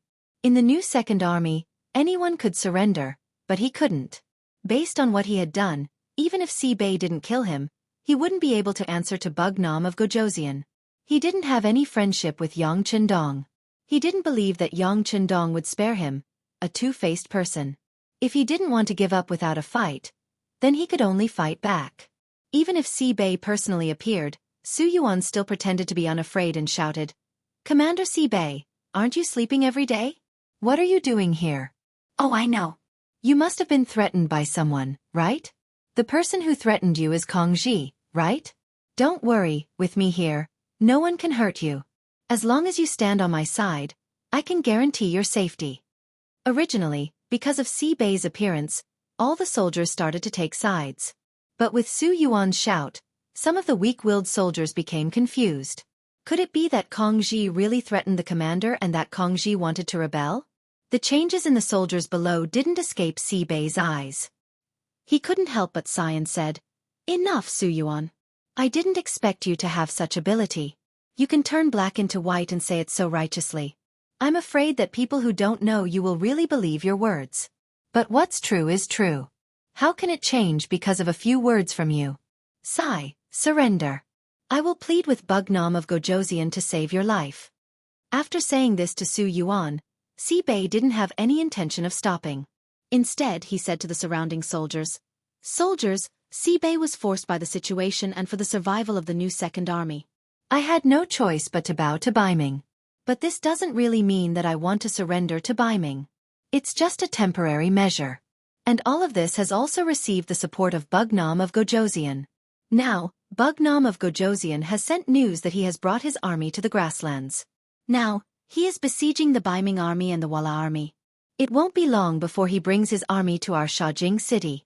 In order to welcome Bugnam of Gojoseon, what we need to do now is to take back the city and do everything we should do. Moreover, Bugnam of Gojoseon also said that he understands the decision that everyone made under that situation. So, he won't make things difficult for any of us. Please don't worry about this. When the soldiers heard Sibei's speech, they all revealed a joyful expression. A person's reputation was like the shadow of a tree. Just the 3 words, Bugnam of Gojoseon, represented a magnificent army. It was an invincible aura and influence. It seemed that as long as Yang Chendong was there to fight, no matter how difficult the problem was, it would be easily solved. Long live Bugnam of Gojoseon! Long live Bugnam of Gojoseon! No one knew who took the lead to shout, but at that moment, many people shouted loudly. Even the few bodyguards behind Su Yuan hesitated for a moment before they put down their weapons and shouted loudly. To others, the thunder-like shouts were shocking, but to Su Yuan, it was no less than a death sentence.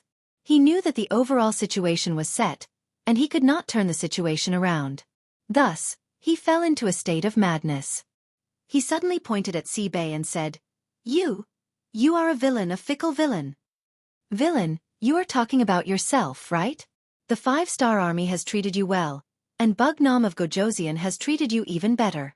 You actually secretly contacted Baiming and thought of betrayal. People like you are the one who is shameful. This time, without Sibei saying anything, Kongji had already started to scold. Unlike Su Yuan, who got his position as a division commander with Sibei's help, Kongji's position as a division commander was personally appointed by Yang Chendong. Moreover, Kongji was a Han Chinese. He had once served in the 5-star army and performed well.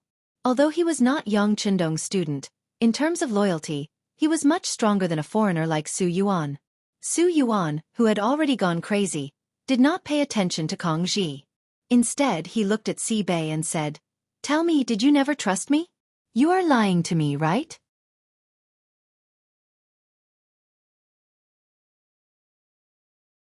Chapter 1180. She shook her head.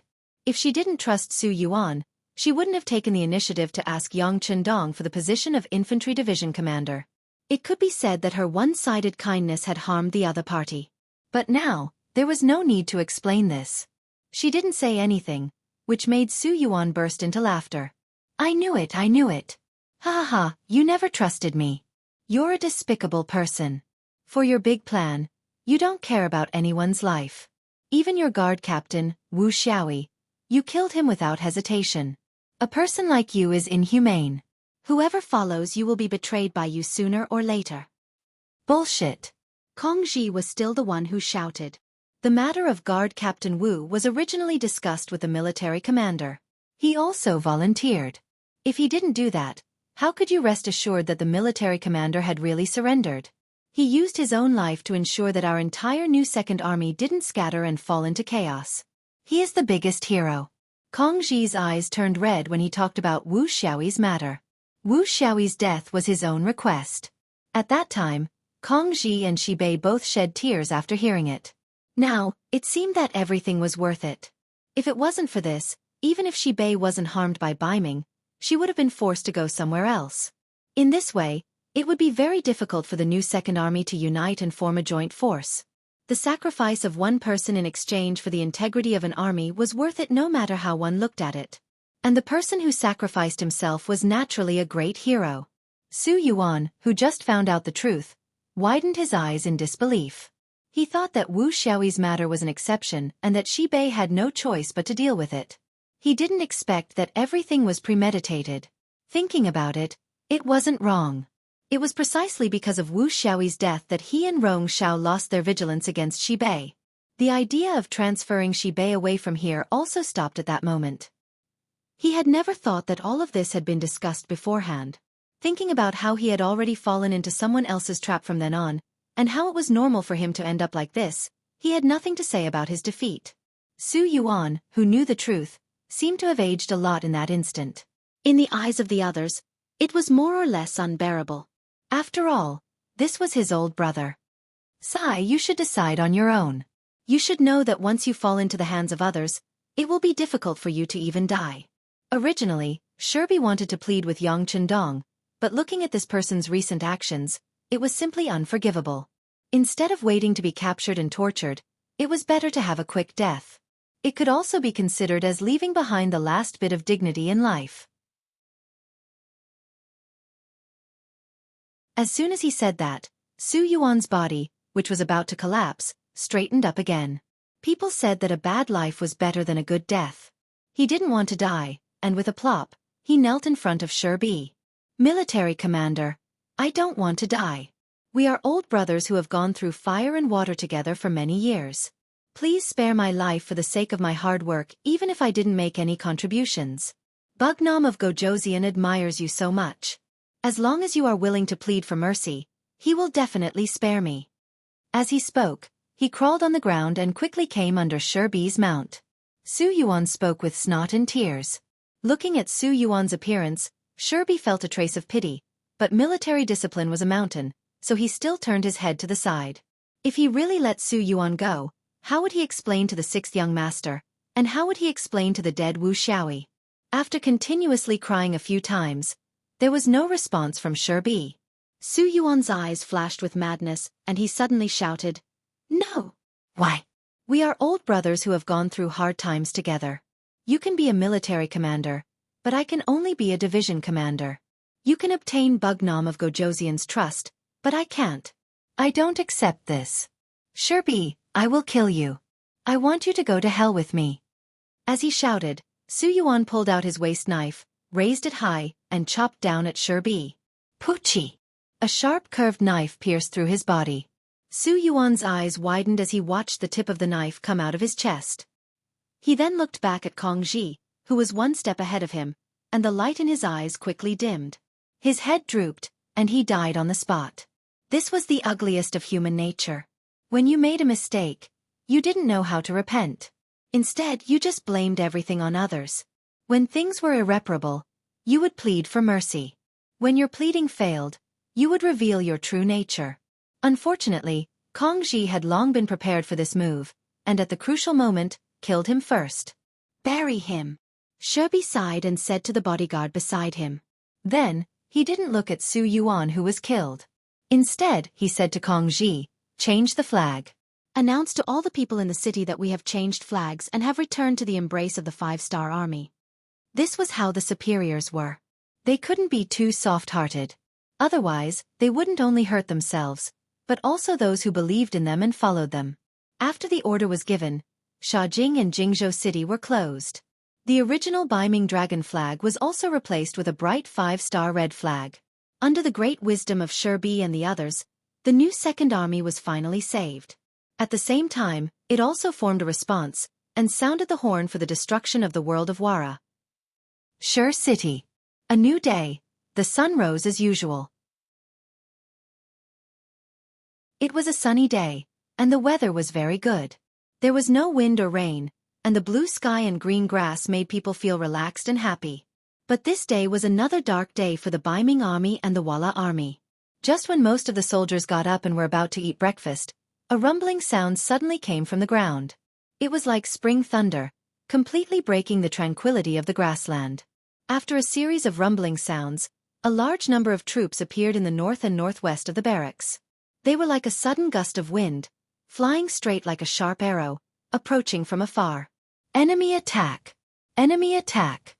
The scouts in charge of the security of the barracks shouted loudly, disrupting the normal order of the barracks. In the Beiming army's main tent, a scout rushed into the tent and fell to the ground. He said with his pale face, "Marquis! Marquis, the reinforcements of the 5-star army are here. The reinforcements are here." Shi Hang, who was eating breakfast with the help of the servants, froze when he heard this. Then his face darkened. "Reinforcements? How many of them are here?" "Uncountable. There are so many of them. There is no end to them." The scout was so scared that he didn't know what to say. He could only tell the most direct impression. "Bullshit. That's ridiculous. How can there be so many 5-star army here?" Shi Hang reprimanded loudly. He waved his hand and dismissed the scout. Then, he hurriedly said to the soldier beside him, "Pass down the order. The entire army is ready to fight." Take out my armor and weapons. After all, he was a veteran of the battlefield. He had participated in many life and death battles. He still had the basic composure. This scene didn't only happen in Shi Heng's tent, but also in other large tents. Just like in Sun Guang's tent, Su Dei had already arrived. General Sun, the 5-star army is here. Let's prepare to retreat. Retreat? Can't we fight? Sun Guang said with some dissatisfaction. Usually, Su Dei was quite brave. Back then, they were able to break through the outer city of Shi City by relying on his bravery. But now, he became so cowardly. Fight. How do we fight? Why don't you go out and take a look? Su Dei shook his head bitterly. He was very clear about Sun Guang's courage. However, if he could still say these words after seeing the lineup of the 5-star army, then he really had to admire him. Sun Guang, who was a little suspicious, really walked out of the tent. When he saw the endless cavalry of the 5-star army not far away, he almost rolled down from the platform. He was already sweating profusely. He looked at Su Dei and said anxiously, "Retreat, retreat. Everyone retreat." Roger. This was the answer Su Dei wanted. He didn't have the slightest intention to remind Sun Guang that Shi Heng hadn't given the order to retreat. What he wanted was to create chaos without fighting. This would be more beneficial for the expansion of the Bugnam of Gojosian army. Sun Guang ran away without any backbone. At this moment, Shi Heng was still arranging the defense at the front line. The 70,000 Liaodong cavalry were already eager to fight. Fang Dingshan rode on a tall horse with excitement in his eyes. He had long heard about how powerful the cavalry of the 5-star army was. Today, he could finally see who was better. This had always been his dream. He wanted to defeat the 5-star army in front of so many people and tell the world that the Liaodong cavalry was the strongest. Rong Xiao also came and stood beside Shi Heng. At this moment, his eyes were filled with determination. This was his first time fighting a war. He had never experienced such a cruel scene before. He thought that fighting a war was just as exciting as storytelling. He didn't know the dangers and bloodshed in it. Rong Xiao's confidence came from the 100,000 soldiers behind him.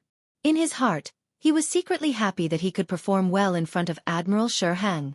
In his opinion, his side had a few 100,000 cavalry and infantry.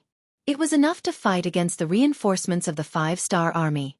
Perhaps it would be a great achievement, a great contribution. Compared to Yu Rongxiao's calmness, Shi Heng, who was riding on the horse, had a worried look on his face. He had a feeling that since the reinforcements of the 5-star army appeared so openly, they must have come prepared. Then what was their backup plan? Was it just a cavalry charge? Facing the Beiming army that was making all kinds of preparations, there would be no victory in this kind of charging formation. Was the 5-star army crazy? Why did they choose to fight like this? Just as Shi Heng was thinking about the reason for all of this, where was the 5-star army's backup plan, and how to fight this battle, a messenger appeared with a panicked expression. "Marquis, bad news, bad news."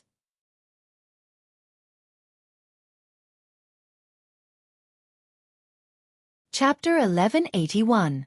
What's the matter? Why are you so panicky? How can you be so calm? Looking at the cowardly side of his subordinate, Shi Heng reprimanded him. He had already decided to punish this messenger after the big battle. Without paying attention to Shi Heng's displeasure, the messenger knelt on the ground and said with a trembling body, "Marquis, the Walla army has retreated. They didn't have the intention to greet us and rushed out of the barracks." And, hearing the news that the Walla army had retreated, Shi Heng's eyes narrowed for no reason and he had a bad premonition. During this period of time, everyone had been on guard against each other and they were no longer as sincere as they were at the beginning. However, even though he was mentally prepared, Shi Heng was still very angry when he heard that they had retreated without fighting. "Got it. You just said that there's more. What else?" "There's more. Deputy Chief Sun Guang has escaped with 50,000 infantrymen under him."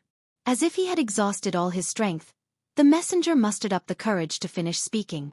"Ah, what?" Hearing this news, Shi Heng's expression changed drastically. He turned around abruptly and the sword on his body was placed on the messenger's neck. With the cold sword on his neck, the messenger's face suddenly turned pale. However, since Shi Heng had asked this question, he had to answer it. He could only continue to speak. Just now, Deputy Chief Guang has retreated with his troops. They withdrew all the troops that were attacking the city and fled to the south. Ayaya, Guang, you've ruined Marquis's plan. Hearing that Guang had also escaped, Shi Heng's expression changed drastically. Although Guang only had 50,000 soldiers in his hands, he was responsible for attacking the first city. Once they retreated, the 5-star army in the first city would no longer be in danger. At the same time, they might be behind him. If that was the case, how could he resist? Not to mention, after days of bitter battles, the 50,000 soldiers under Guang had experienced life and death situations. They could be described as elites. Once they left, not only would their combat power be greatly reduced, they would also not be able to find a replacement. Guang's escape added even more uncertainty to the battle. In a fit of anger, he swung his saber and the messenger's head flew into the air. Shi Heng, who had killed someone, had red eyes and even his arms were trembling. It was obvious that he was angry in his heart. Report. Marquis, the 4 gates of the first city have been opened. They've rushed out of the inner city and are heading toward our camp in the outer city. Another messenger rushed over on horseback. Before he arrived, his shout had already resounded in the air. If Guang was still around, they would have been able to more or less delay the 5-star army in the city from leaving the city since they had already taken down the outer city. But now it was too late. Shi Heng's body shook slightly on the horse. Before the battle had even begun, the result had already been decided. Now that he was facing internal and external troubles, he knew that he had already lost. Shi Heng forced himself to stay alert. He looked at Rong Xiao, who was not far away, and said to the bodyguard beside him, "Ask General Rong to come over. Also, you go and inform General Feng to retreat immediately." Rong Xiao was still riding on his horse, feeling the tense atmosphere before the battle. For him, who was on the battlefield for the first time, this feeling was very exciting. It caused his adrenaline to rise uncontrollably.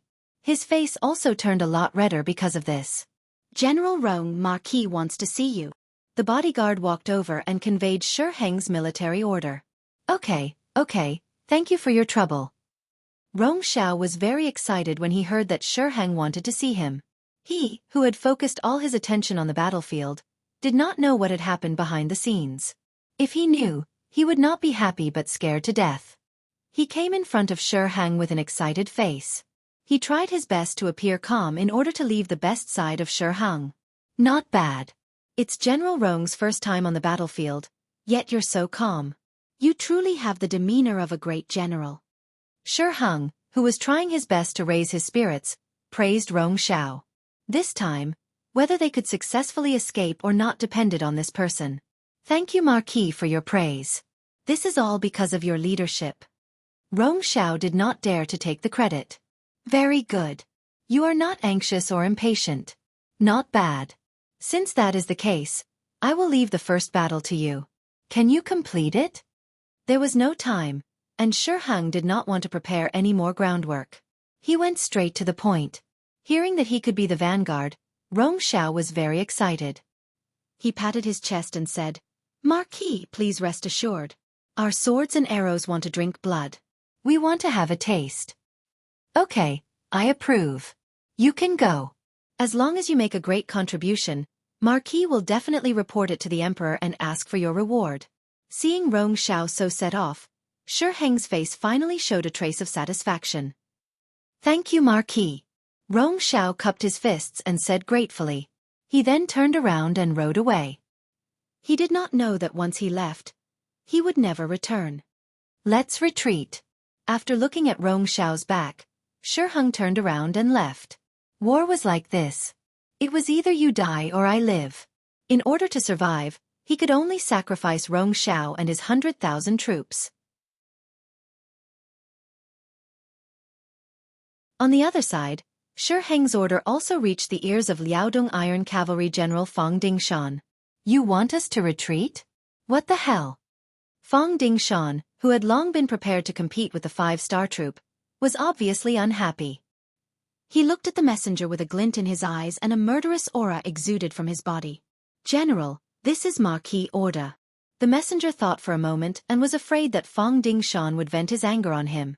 Marquis had already killed one, and he did not want to be the second. Thinking of this, he carefully moved forward and said, "General, the Walla cavalry has already retreated." General Tsun Guang also left with his troops. When Marquis told me to inform you, he was also prepared to retreat. What do you think? Fong Dingshan, who was about to vent his anger on the messenger soldier, involuntarily paused. After about 3 breaths, he let out a long sigh. I see. Thank you for the information. General, you are too serious. Please hurry up. When the messenger heard Fong Dingshan's words of gratitude, he immediately let out a long sigh of relief. He then cupped his fists and left. After the messenger left, Fong Dingshan did not dare to delay any longer. He said to Luo Baikuan, "Pass down the order. All troops retreat. Retreat." Military orders were like mountains. Although Luo Baikuan still had a lot of questions, since it was the general's order, he had to carry it out.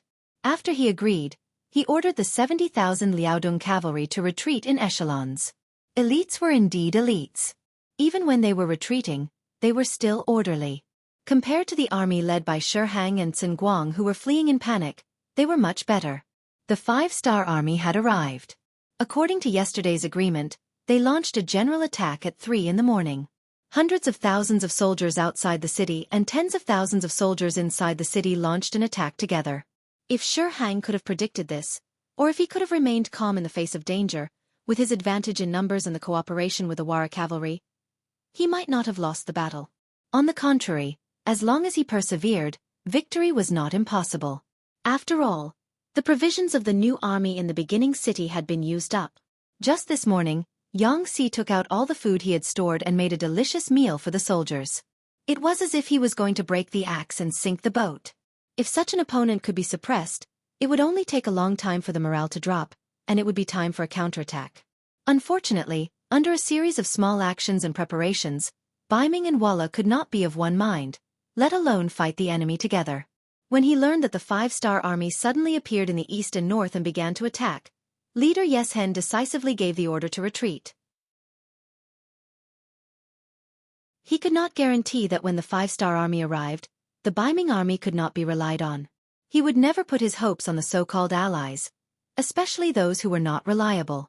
Yeshen's retreat was just a signal to retreat. Next was Sun Guang's 50,000 soldiers, Fong Dingshan's 70,000 Liaodong cavalry, and Shi Hang's 30,000 elite soldiers. An entire army of 200,000 retreated without a fight, leaving Rong Xiao and the 100,000 infantrymen on the battlefield. From an advantage to a disadvantage, the originally fierce battle ended up like this. It seemed to be a coincidence, but if one thought about it carefully, it was inevitable. If the alliance was not united, it would be better not to unite. Otherwise, the consequences would be unimaginable. Having said that, Rong Xiao, who was completely unaware of all this, was riding on his warhorse in high spirits and watching his army get into formation to fight the enemy. As expected of a merchant, he knew how to maximize the benefits of everything. After receiving Shi Hang's order, he gathered the generals under his command and told them openly, "Let's go and see what's going on. I am a person who does not know much about war, nor do I know much about military matters. However, there is one thing that I know, and that is that it is natural for soldiers to eat grain. Therefore, what I want to do is to solve your worries. How about this? In this battle, no matter how the court rewards the generals who have made great contributions, I will reward them with 1,000 to 10,000 taels of silver. How about it? When there is a great reward, there will be brave men." Under the great reward, the generals were all excited. They all expressed that they would fight this battle well and add glory to Rong Xiao's face. Laughing with satisfaction, Rong Xiao watched the generals leave the tent. Humming an unknown tune, he called for the military singers and prostitutes, and just like that, they began to drink in the big tent. To Rong Xiao, as long as everything was arranged to the right people, he only needed to wait for the good news in the big tent. While drinking wine and watching the music and dance, he even imagined the scene of going to Shi Hang to report his victory. Presumably, this time, he would definitely achieve great success. First City. All the cavalry warriors of the new army had done all the preparation work before 3 o'clock in the morning. They filled their stomachs, fed their war horses, sharpened their swords and spears, and prepared their bows and arrows. As soon as the time was up, they would set off together and rush out of the city. They wanted to vent all the grievances that they had suffered during these days at this moment.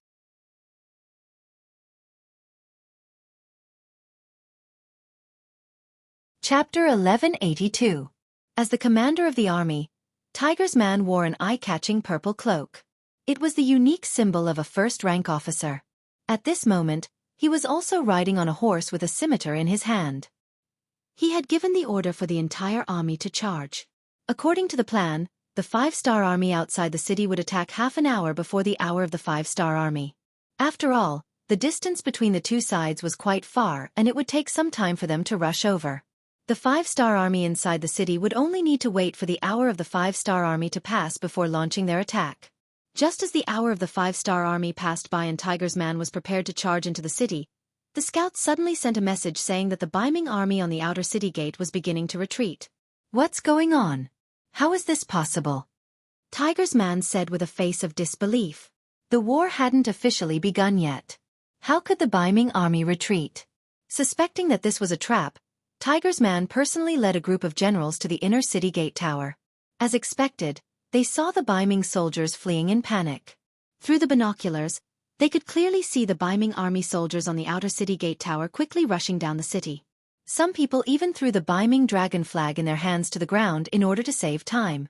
There were also some soldiers who were pushing each other and cursing as they went down the city gate. Some of the more violent ones even attacked, but there were no deaths. This can't be fake, right? Deng Yu, the commander of the new 1st Army 2nd Cavalry Division, who saw all of this through the binoculars, couldn't believe it. After all, chaos before the war had even begun.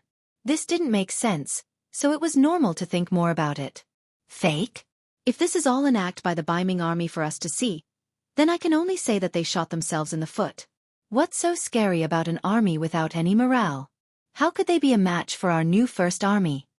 Tiger's man put down the binoculars and said with a proud expression. In a battle between two armies, the level of morale often determined the outcome of the battle. Unless it was a very elite army, otherwise, it was absolutely impossible to stage such a scene because it was very likely that the morale of the army would really be lax and out of control. That's right. It's very likely to be true. Although we don't know what's going on outside, we shouldn't miss such an opportunity. Commander, I suggest we launch the attack in advance. Lu Zhua, the commander of the 1st Cavalry Division, requested after putting down his binoculars. That's right, our heavy cavalry regiment requests for battle.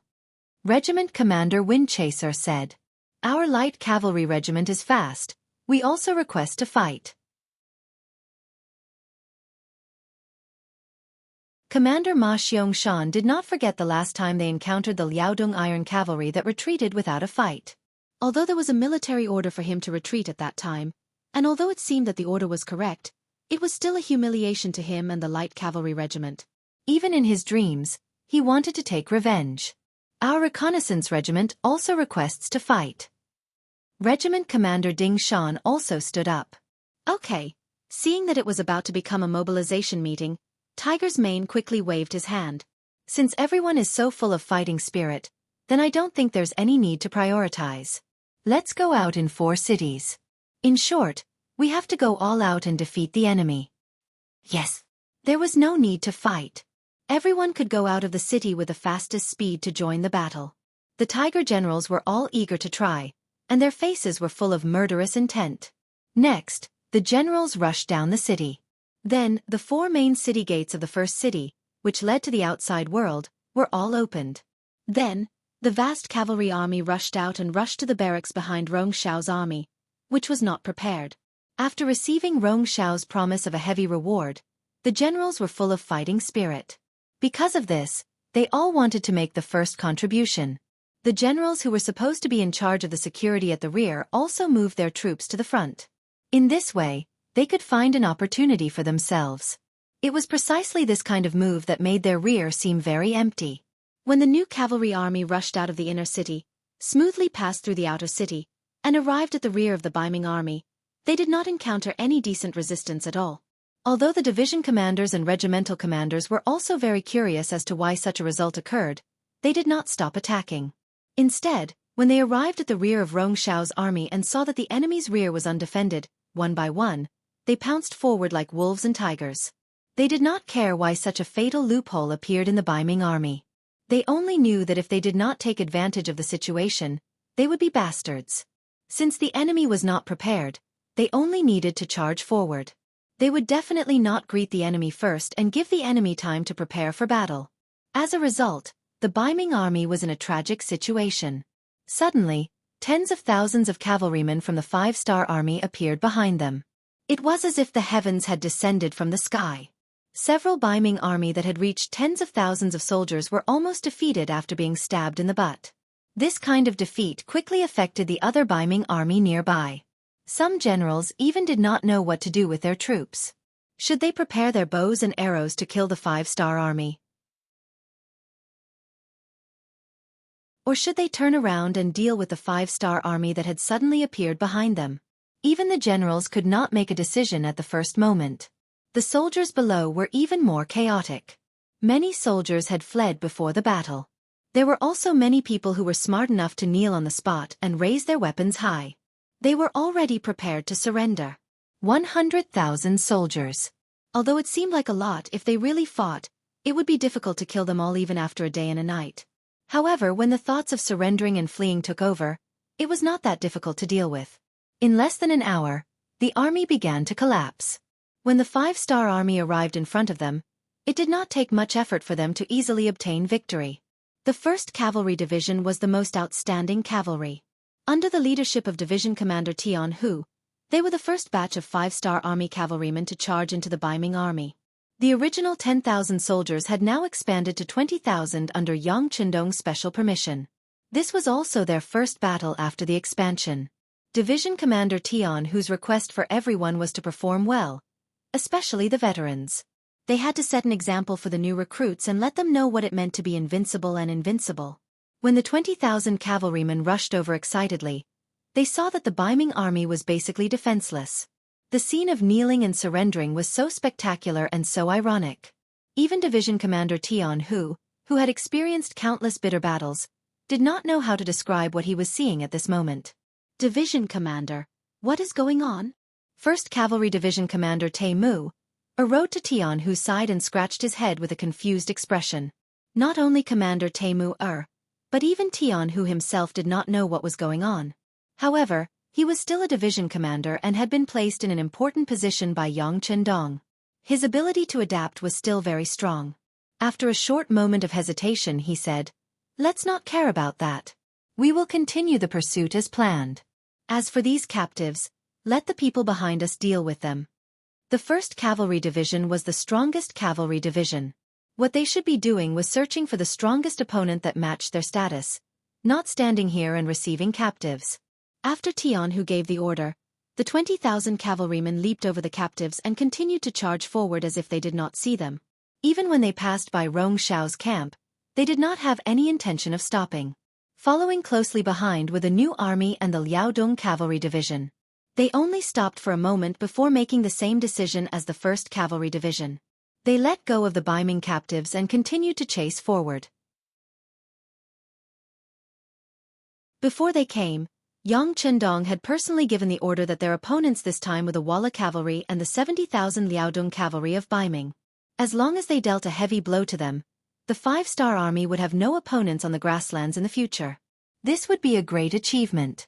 As for the Baiming captives who did not even have the will to fight, who would care about them? 3 armies passed by one after another without the slightest pause. This frightened Rong Xiao, who was in the tent. A moment ago, he was still drinking wine and watching music. However, in the next moment, someone came to report that the army was in chaos. The five-star army cavalry appeared from all directions, and several generals had already knelt down and begged the five-star army to surrender. The wine that he had just drunk was spat out from his mouth. Rong Xiao sat there in a daze, as if he had been struck by lightning. It was not strange for him to have such an expression. If it was someone else, they would not be any better. It was just 100,000 Ming Dynasty soldiers. Even if infantry were weaker than cavalry, they should not have been defeated in less than an hour. Moreover, didn't they also have cavalry? Whether it was the Walla cavalry or the 70,000 elite Liaodong cavalry, what did they do? Did they also lose? There were too many things that he could not understand. At this moment, Rong Xiao did not know that Shi Hang and the cavalry had already escaped. He was still sitting there like a fool. Until the sound of tremors came from the tent, and someone came to report that the 5-star army cavalry was charging towards the tent. Rong Xiao was even more cowardly as he buried his head under the table. He did not even dare to raise his head. He did not have the demeanor of a commander of 100,000 soldiers. At this moment, Rong Xiao could only pray in his heart that no one would notice him. No one would discover him. Perhaps his prayers really worked. Surprisingly, those cavalry troops didn't enter his tent and just ran past him several hundred meters away. The outside quickly returned to silence, and no one came into the tent. Rong Xiao patted his chest and got up from the table. Then, he saw that everyone in the tent was like him, trembling on the ground. If it was only the dancers who were behaving like this, it could still be forgiven. After all, they were women, not soldiers, so he couldn't be too strict with them. However, the bodyguards who were protecting him were also behaving like this, which really made Rong Xiao furious. He couldn't help but shout loudly, "You! What are you all doing? Ah!"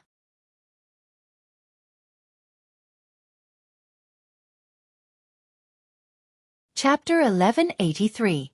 This shout scared the bodyguards who were kneeling on the ground. None of them dared to raise their heads. Rumble! Rong Xiao, who was about to stand up and teach those bodyguards a lesson, once again hid under the table. His body trembled once again. Rong Xiao was about to stand up and teach those bodyguards a lesson. However, the same thing happened again. The cavalry passed by the camp again and did not disturb them.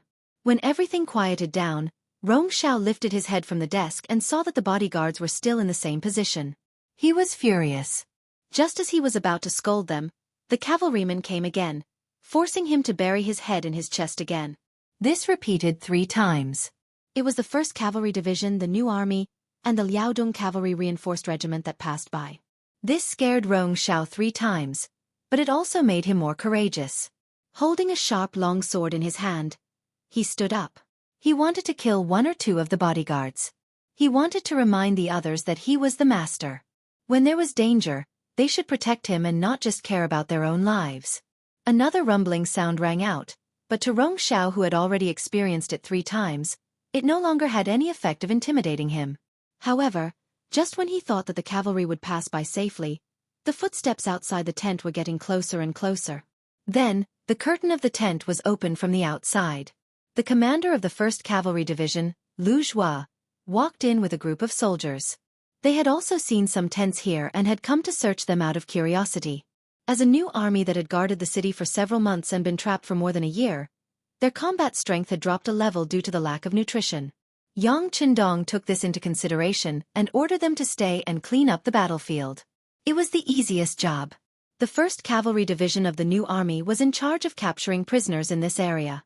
Originally, he thought that there would be no one in the tent since several cavalry units had passed by. However, he didn't expect to see more than 30 people when he entered the tent. One of them was even holding a sword and standing in the middle of the tent with an angry look on his face. There is a tough guy here. Lu Zhua sighed when he saw the person. As his voice fell, several bodyguards behind him rushed out and surrounded the person holding the sword. It seemed that if the other party dared to make a move, they would rush up and chop him into meat paste. The person holding the sword was Rong Xiao. He wanted to teach those bodyguards a lesson and then force them to protect him and leave here. He did not expect that there would be cavalry who noticed this place and rushed in. When he saw those bodyguards surrounding him, he was scared and threw his sword on the ground. Then he knelt on the ground and shouted, "Sir, please spare me." Ah! He turned out to be a coward. This dramatic scene stunned Lu Zhua. "Yes, I am a coward." In order to survive, Rong Xiao, who was kneeling on the ground, forced himself to raise his head. He wanted to see who the other party was and whether they could be bribed. As long as they could let him live, he was willing to pay a lot of money. When he raised his head, he recognized Lu Zhua. He immediately shouted, "Division Commander Lu, I am Rong Xiao. You don't know me? I used to do business with the city lord's mansion in the first city." If he did not shout like this, Lu Zhua might not recognize him. If he was captured as an ordinary prisoner, he might have a chance to escape. But now, his shout had completely exposed his identity. After Lu Zhua heard the name Rong Xiao, he frowned and asked, "Are you the Biming merchant Rong Xiao?" Hearing Lu Zhua call out his name and identity, Rong Xiao quickly raised his head and said, "Yes, Division Commander Lu, I am Rong Xiao. We have met before. I have even worked in the army." This time, Lu Zhua looked carefully and recognized that the person in front of him was indeed Rong Xiao. He could not help but laugh and said, "Oh, it's really you.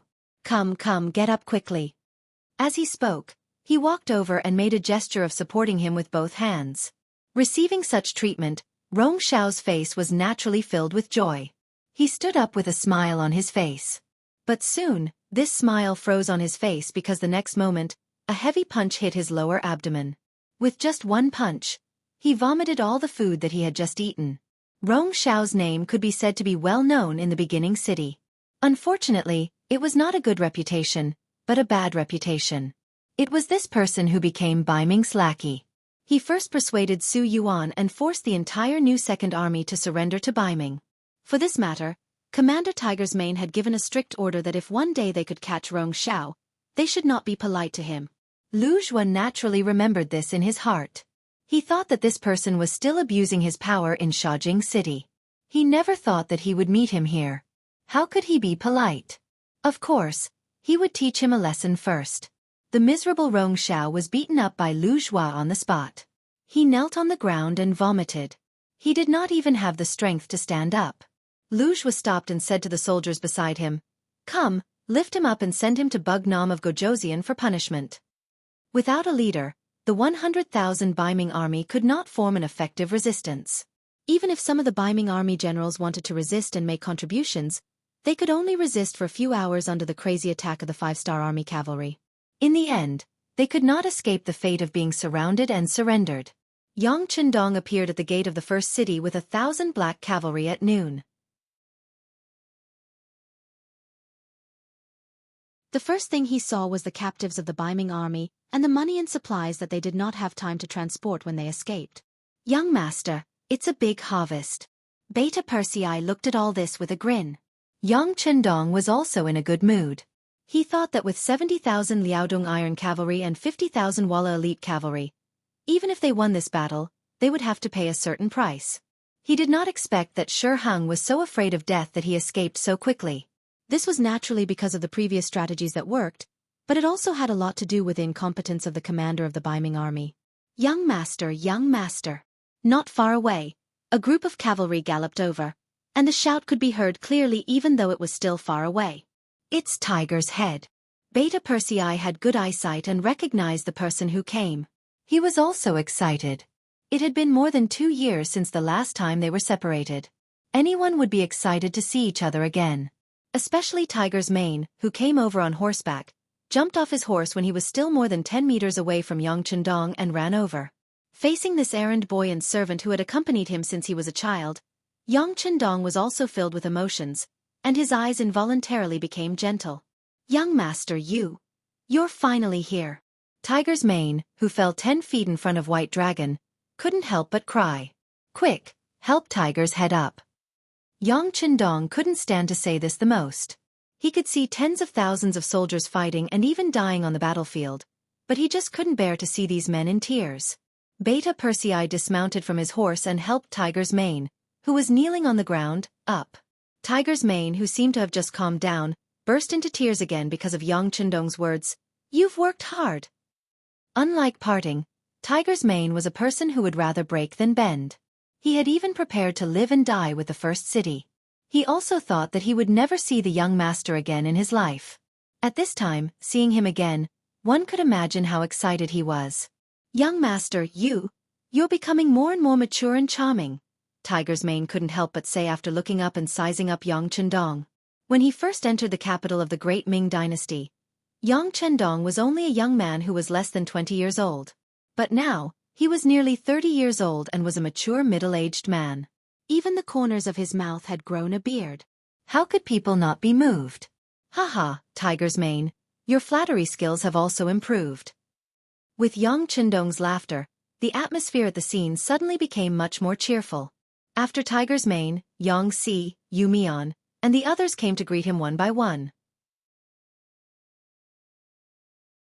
Yang Qindong gave each of them verbal encouragement, making them feel the warmth and importance of being close to them. After everyone greeted each other, they talked about the current situation of the battle. Tiger's Mane took the initiative to report, "Young Master, except for more than 10,000 people who died or were injured in battle, the rest of the 100,000 Baiming army surrendered and were captured.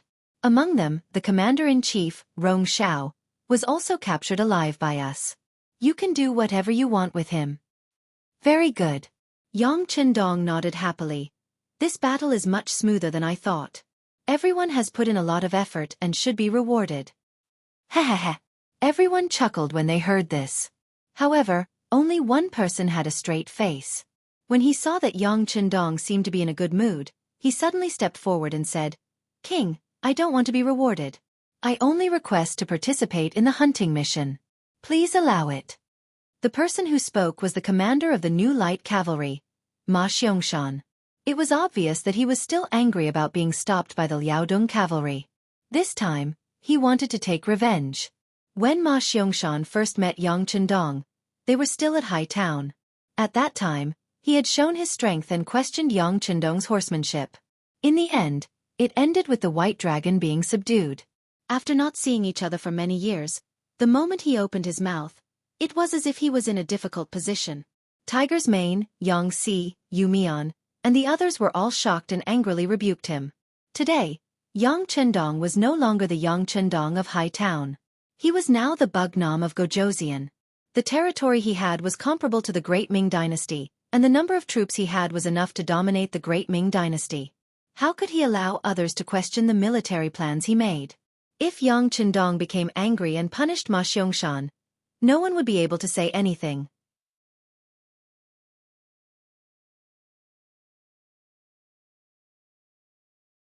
Chapter 1184. Commander Ma, what are you doing? Hurry up and apologize to the king.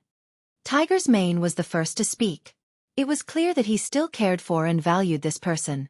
"Commander Ma, hurry up and apologize." Yu Mian, Yang Si, and the others also spoke up. Lu Zhua and the others, who felt that they had lost face, also hurriedly winked at Ma Xiangshan, reminding him within the appropriate range.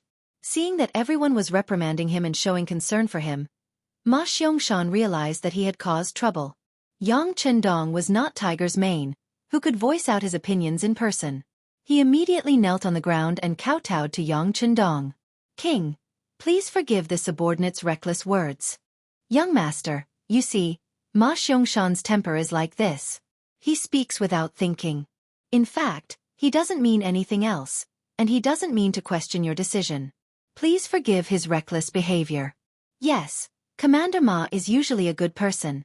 He is loyal and reliable, and does things seriously. Yang Si is willing to vouch for him. He did not mean to be disrespectful. Yang Si also spoke up at this moment, and his knees went soft as he knelt on the ground.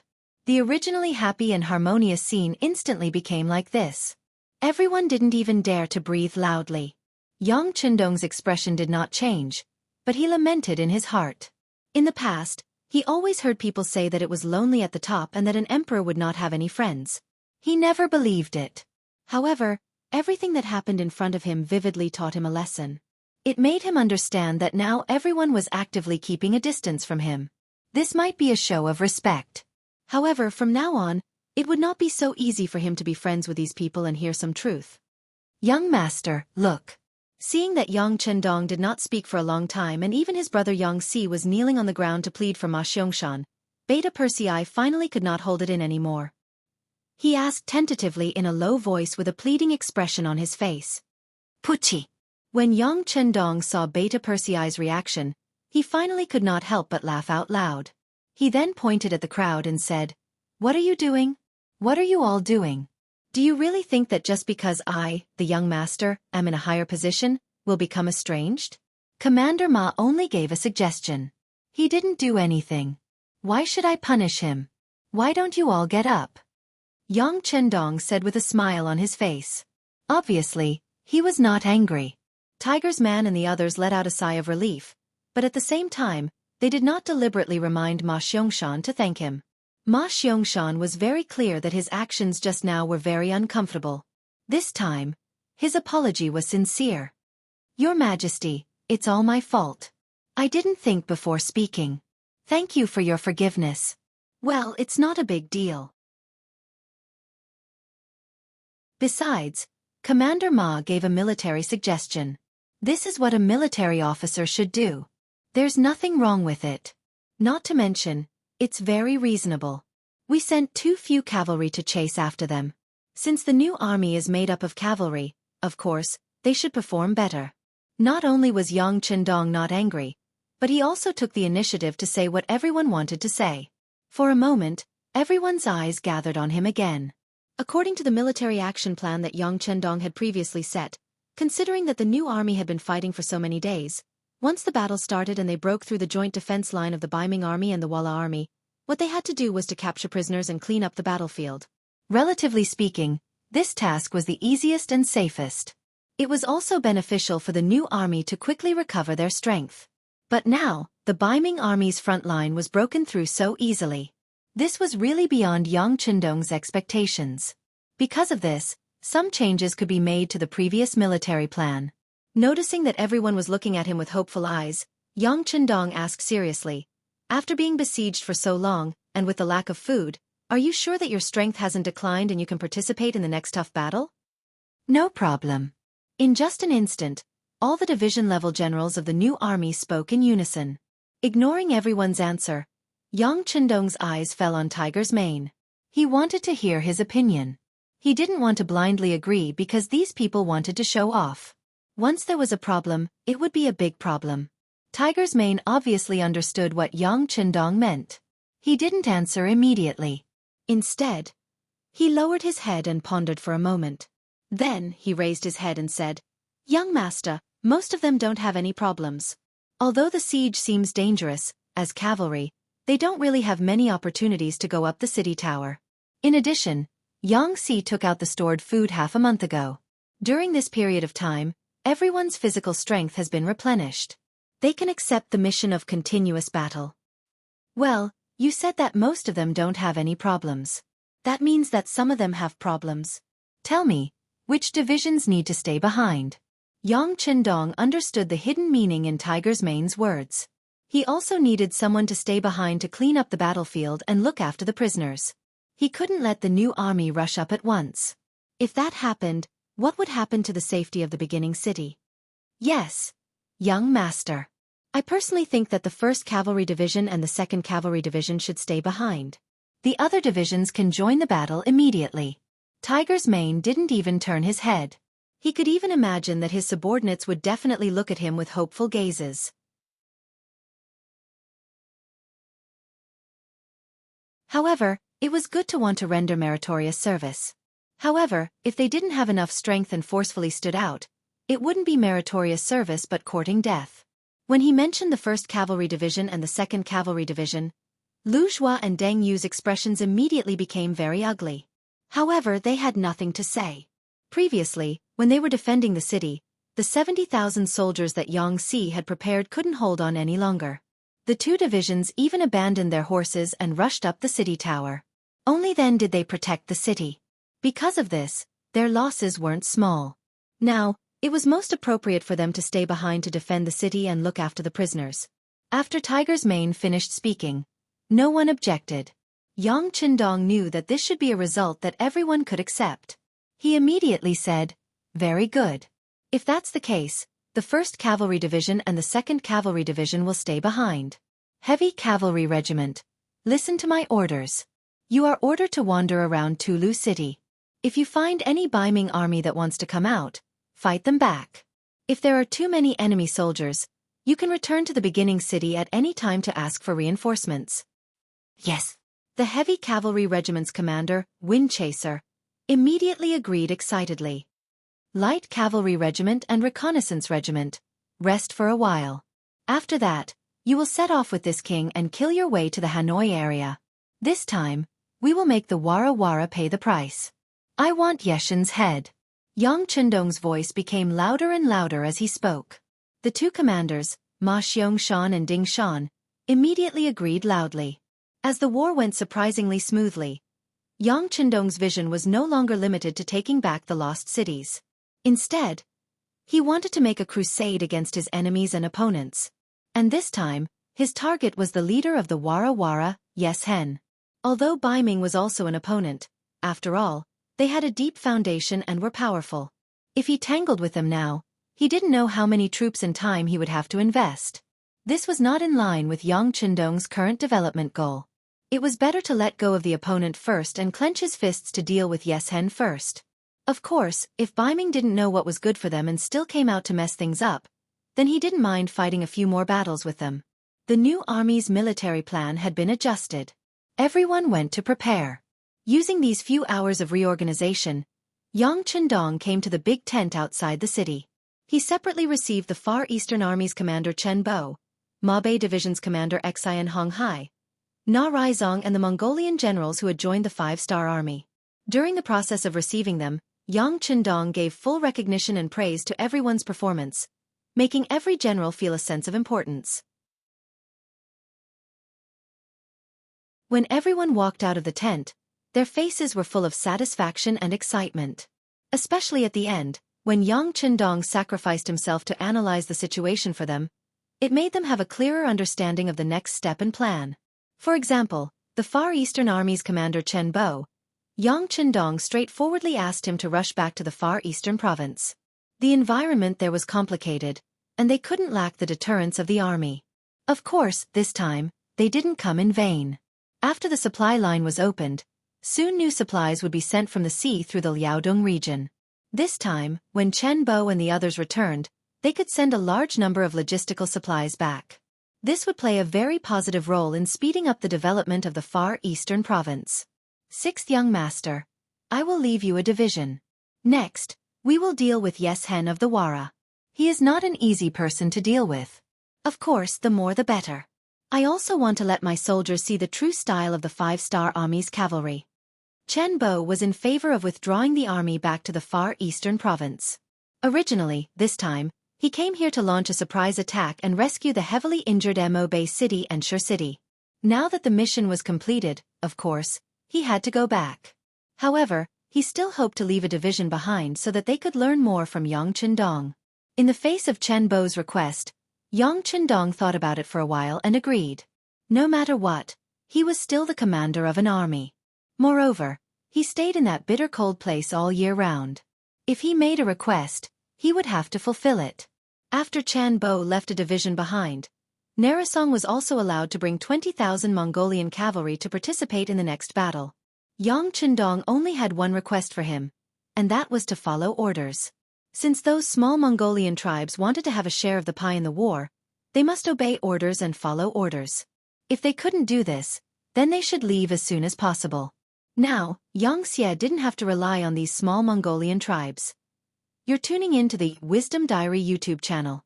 Don't forget to subscribe and join us on this journey to catch the most captivating stories.